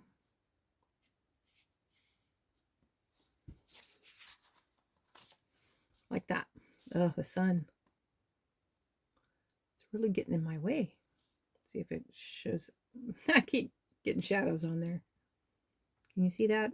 Okay. All right. So those are the highlights on your jars. Now, when those dry, you can actually go back and highlight it more, because they'll probably fade in a little bit. And that way you can just kind of go over them a little bit more, okay? But for now, that looks pretty good. All right, now we are going to paint the mummy's hand and get that going.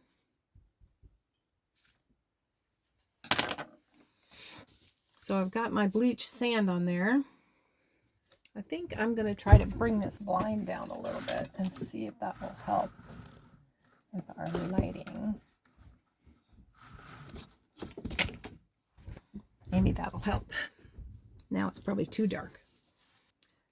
Now is when you're going to get a little bit of that terracotta. We're going to put some on our palette, and my terracotta has seen better days, but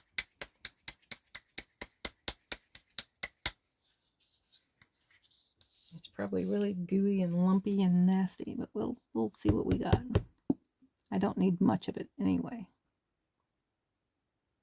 Ugh, yep, that really needs thrown out. Okay. I don't advise using lumpy paint, but we're only using it for a little bit of shading, so I think we're going to be okay. All right.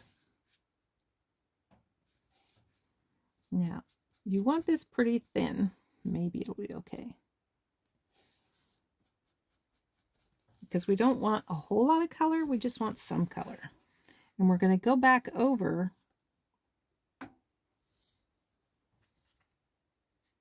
some of those shading that we did earlier.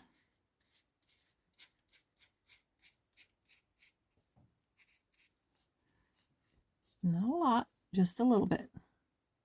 Don't want to get carried away with this one.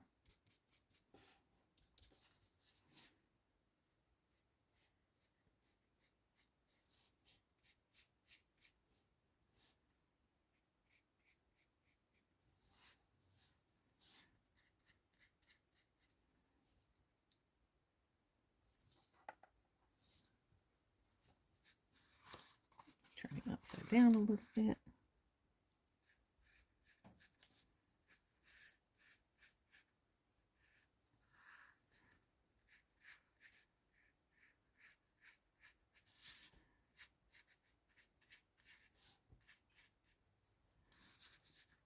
You see how that's really light? I'm not doing a whole lot. I don't want big thick lines.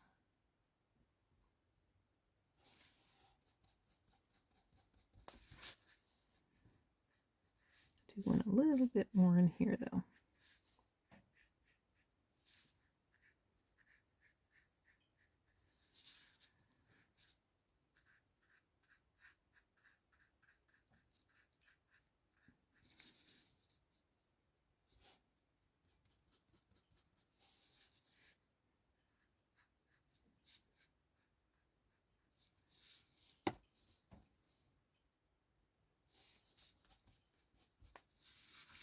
And this time I'm going to go around the edge of the jar.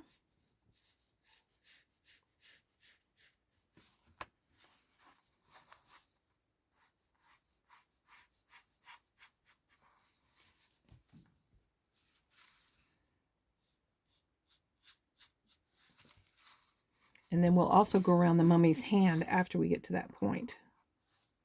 And if you want it darker, go back and add a little bit more. It's up to you.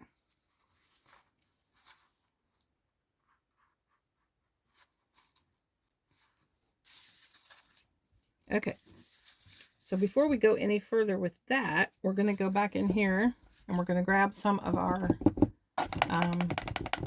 bleach sand and paint his hand.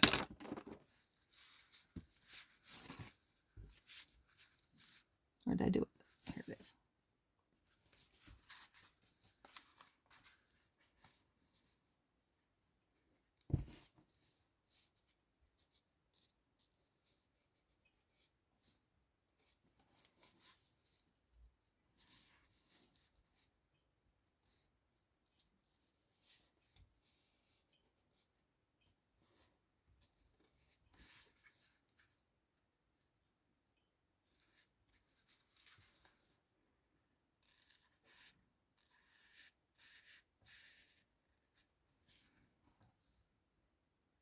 And I'm just doing it the same way that I did before.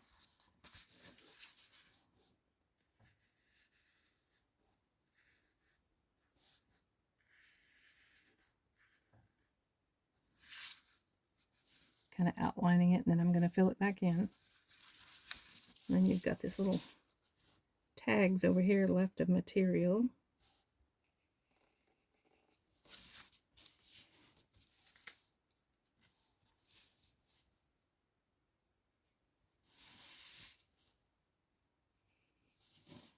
I've got the shade around that one.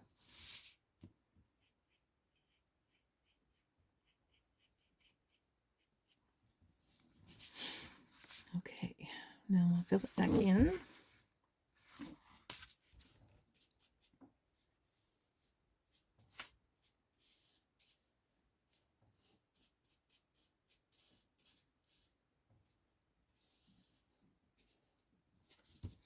Okay, we're going to let that dry so that we can go back in and fill it in some more.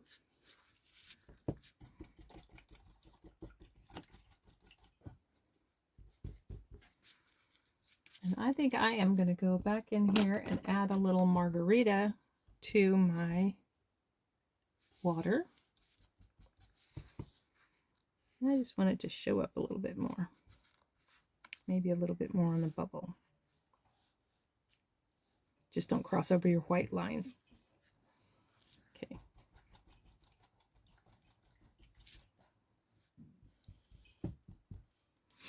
All right, he's looking pretty good. So while that dries, I got a little bit of, maybe I'll cover it with a bat. All right, so now if you have a bat stencil, you can use that, or you can go back in and just paint your bats. I did draw them on the drawing for you, so you can just paint them in. I am going to cheat and use my bat stencil. That is a Laurie Speltz stencil, which I listed in the instructions for you. And it is the stencil number is BCS 264. And there's these little black bats on here that are just perfect for what I need. While his arm is drying, see if I can keep this stencil out of it. I'm going to put a bat where I put some green paint on here and cover that up.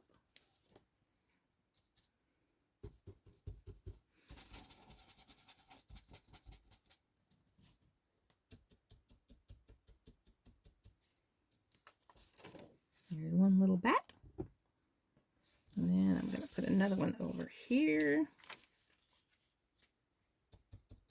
It won't be the same as my original because I'm just putting them anywhere. I like bats. And then while those are drying, I think I'll turn it upside down and turn my bats upside down so I don't get them all different. Can't have upside down bats. Well, you could. They could be hanging, right? All right. There's another bat. Then I'm going to put another one up here. There's another bat. And I want to work in odd numbers, so I'm going to put another one over here.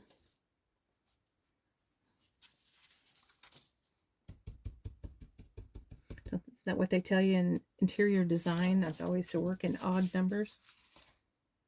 I want more bats. Okay, we're going to put more bats on this guy. I like the bats. Here's another bat. I'll even put one down here. Woohoo! All right. We got bats. I like the bats. You could even put one on the mummy. I'm not going to do that right now, but you could put one on the mummy. Okay. All right, let's add some more paint to our mummy's hand. My dog's in here. She's groaning and moaning because I'm making her stay in here with me. But it was raining out and I didn't want to put her outside. She's sitting here whining at the door now. I guess she's had enough of the paint day, huh?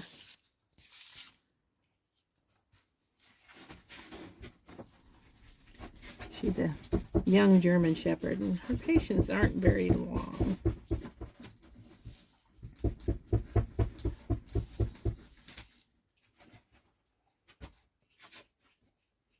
Okay, Maya.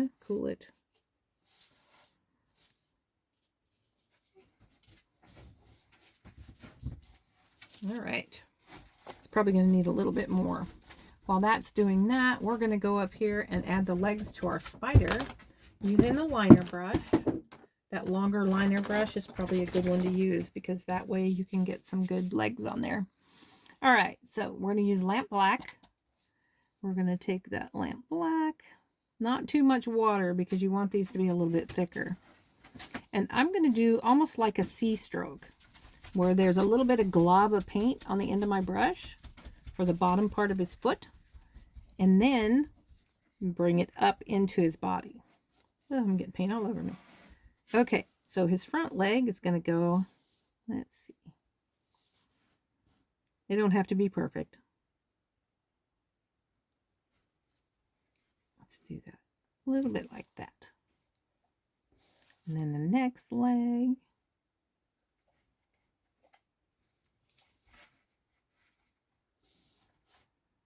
And the next leg. Okay. Now I'm going to turn it upside down because I can't do the C stroke the other way. And see if I can get these right.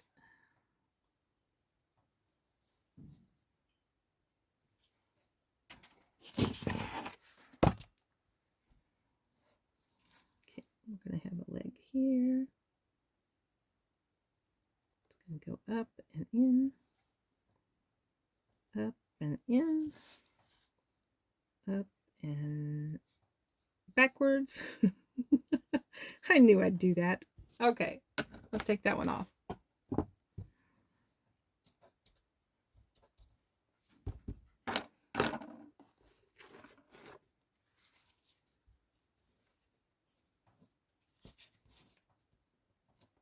Okay. So we're going to go up and in, and then his last one is up and in. All right. Working upside down is always fun. Excuse me. All right. And while we have the script liner in, I'm going to grab me a little bit of white and do a C stroke for his nose. There. And I'm going to do the eyes as well while I have them here.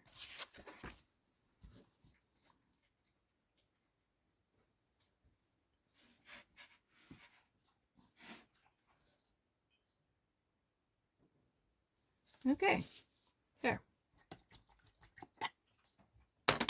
See? Very cute. All right. Sorry. I was walking my dog this morning and I had my mouth up. I must have been talking to her or something. And all of a sudden a bug flew in my mouth. And I have this little hacking cough ever since. It's driving me nuts. So I don't know what kind of bug it was, but I ate it. Hate it when that happens. Somebody told me one time that you eat a whole bunch of bugs when you're sleeping. That's just annoying.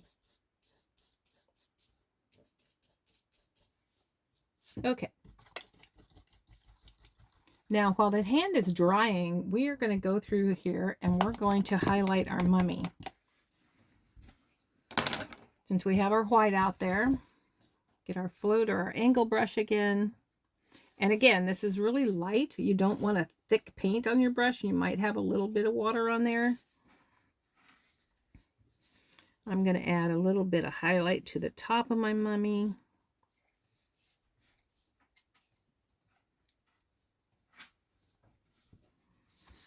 Into the edges of the, be careful not to touch your C strokes. To the edges of my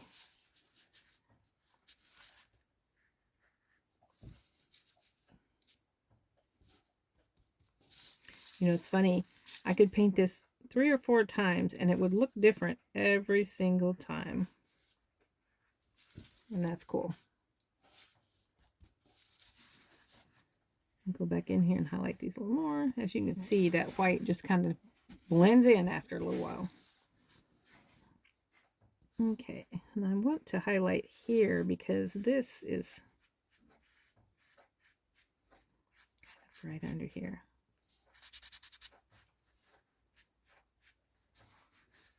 Maybe a little much.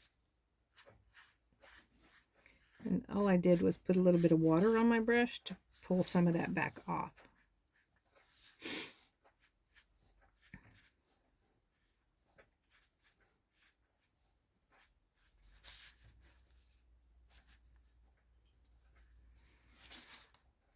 You don't have to be overly careful with this, you know. A little bit of white up here.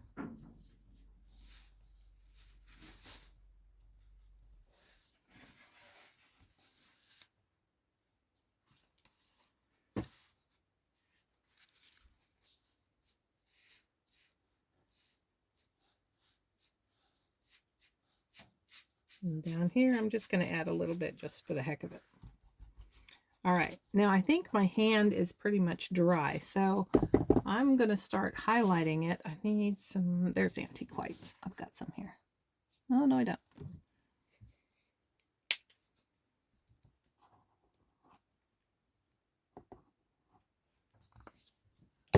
Okay, I've got some antique white on here.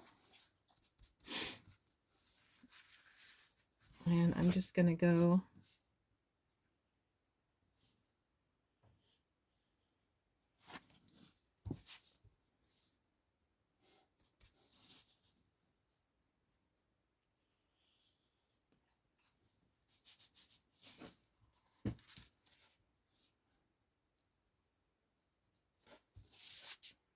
remember, we're going to add a little bit of terracotta to this too, so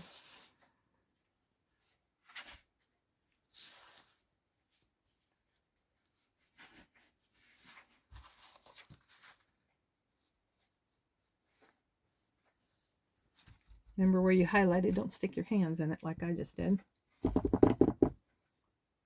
Okay, I'm going to grab a little of the terracotta. I know it's still a little bit damp, but it's okay. I'm just going to let it blend in.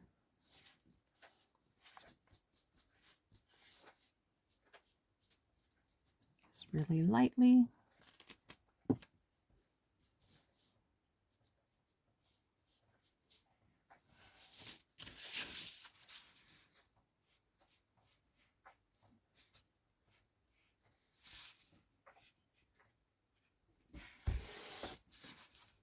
Be careful of your spider legs too.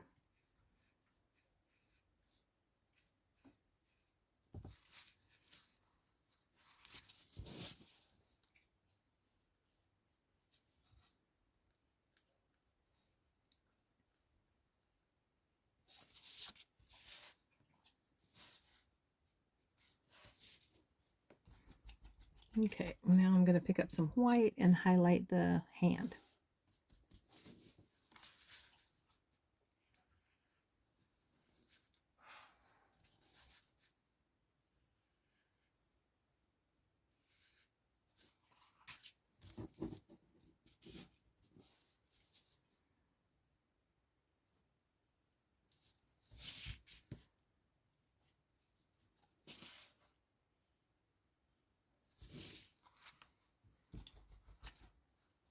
I did notice I need to do just a little bit behind his hand.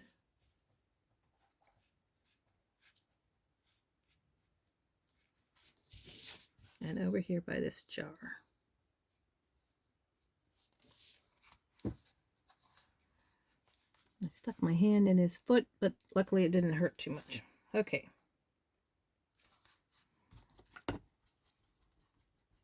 All right, now we have left is a tag. We're going to go ahead and put our tag in. And again, you can use a stencil for this if you want to, or you can just block in that tag. I've got a stencil handy here, and this is BCS 109. I don't know if I put that in your instructions or not, but that's what it is, BCS 109. And that's also from Laurie Speltz. But I'm just going to put in a tag here with some of the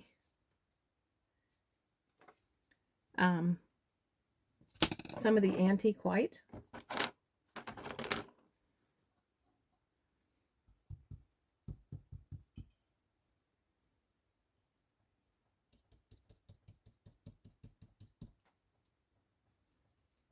I'm probably going to go back over and just paint it because I don't think this is going to,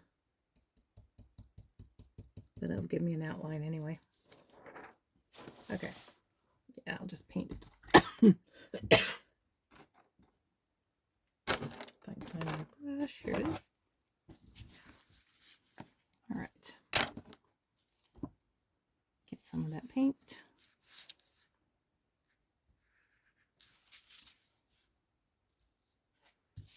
And you could use bleach sand for this if you want to. You don't have to use the antique white. And when that dries, we're going to shade that with raw sienna.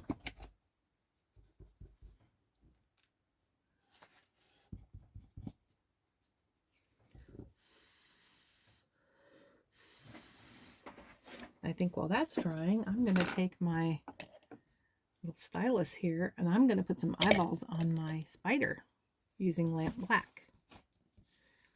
Just a couple little dots. Don't want it too big.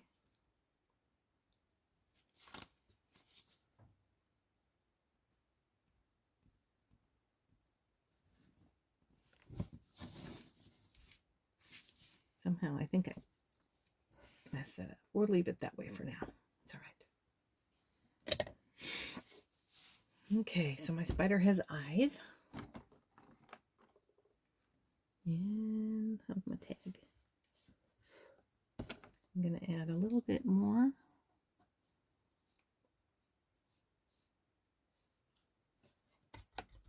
And we're almost done with our first Freaky Friday project, the mummy.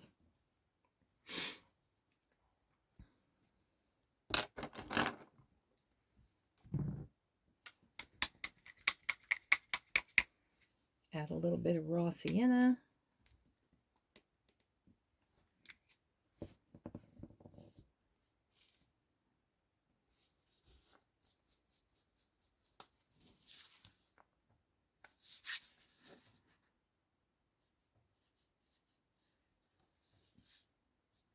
Ooh, almost went to the wrong color.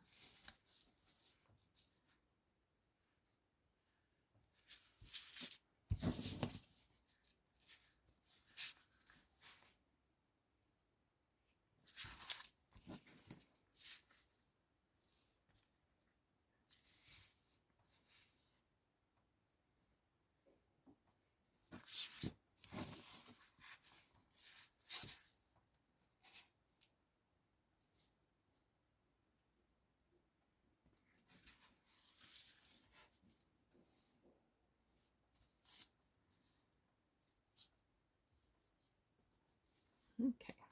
It's supposed to look like an old tag, so I'm not too worried about how it looks. Now, I think I might even add a little tiny bit of burnt umber.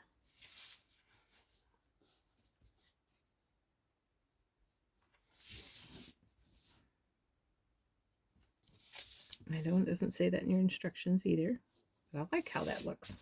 Makes it look a little different than the rest of it.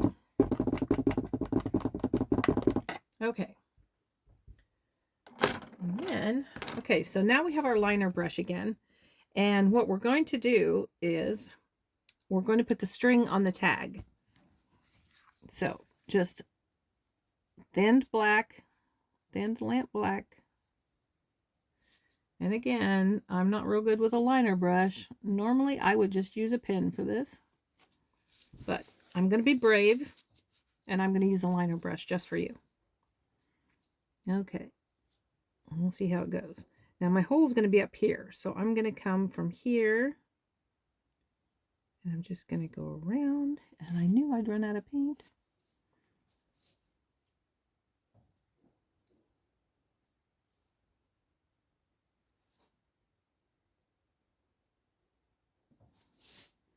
Not the best, but do I dare go back over it? Okay, good enough. And then I'm going to have the other end is going to come up over here. Okay, not bad. Now get some more. You're going to do your bow.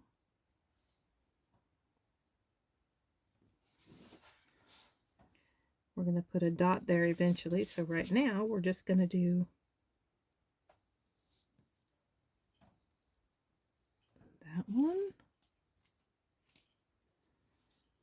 We're going to come in and do another one.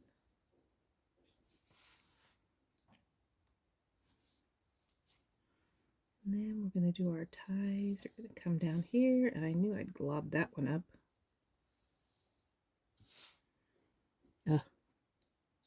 See, nobody's perfect, especially not me.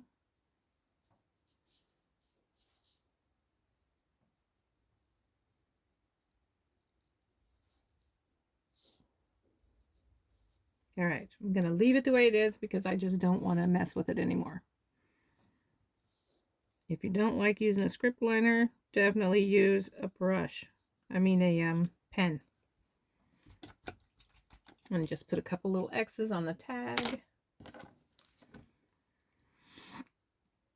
All right, and I think I was going to go back in here and add just a little bit of that darker gray to my lid where I goofed and put too much highlighter there. Okay. Yeah, there we go. All right, so you've got your mummy painted. Everything looks great. Now, the only thing you have left to do is your details. And that's basically what I do with a pen. I am not going to do that with anything else. So,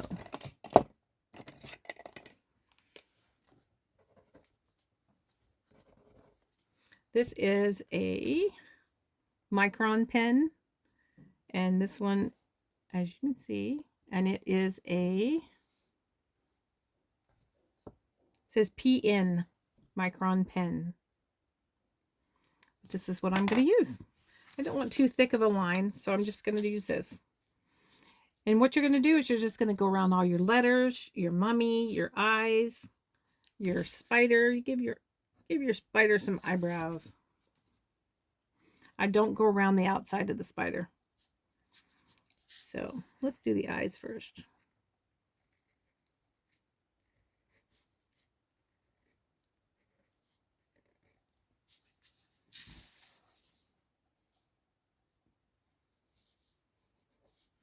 And my lines, I do not do just straight lines. I like to do them broken, but you can do your lines any way you want. I don't like straight lines. And I usually add like hash marks afterwards anyway. You want to make sure it's dry when you do this. One nice thing about paper is it dries really fast. And I don't want you to worry about the lines because they're not supposed to be perfect.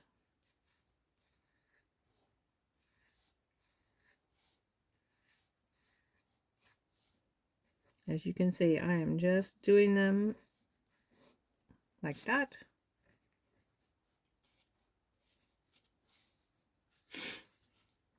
I probably should have started at the top, but that's okay.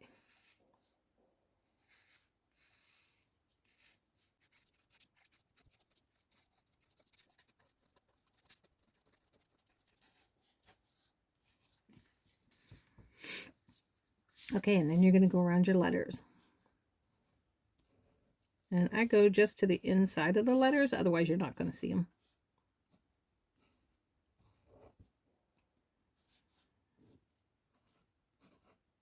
And I kind of like them a little crookedy.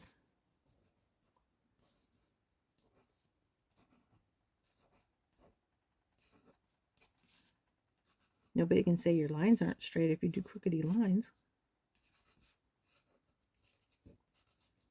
But it's kind of a Freaky Friday thing, and we don't need straight lines anyway. They're spookier this way.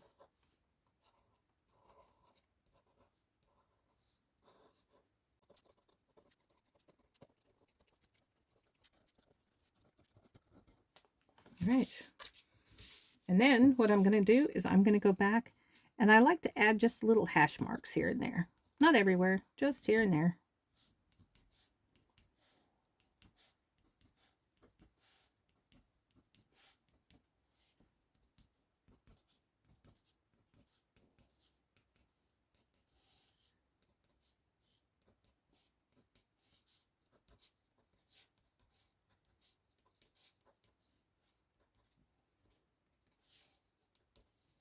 I don't want them too big on the jar though.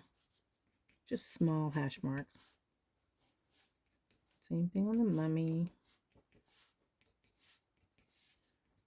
Just kind of all over the place.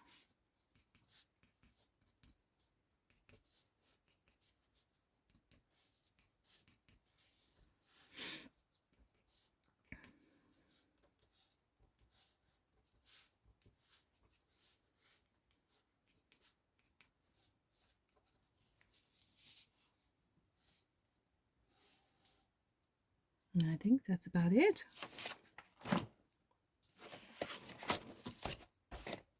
We got our tag. We outlined our tag. There you go. I didn't do any hash marks around the spider. Just gave him eyebrows. And then add your John Hancock at the bottom. And there you go. Freaky Friday. He's done.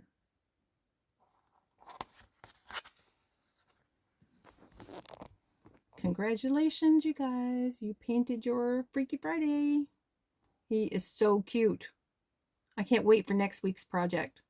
Oh, you guys are it's going to be so much fun. You guys are going to love it. And as you know, we're starting out with easy projects that don't take a whole lot of time to do. And just have fun with it. Enjoy. I'll see you again next week. You guys have a great day. Bye.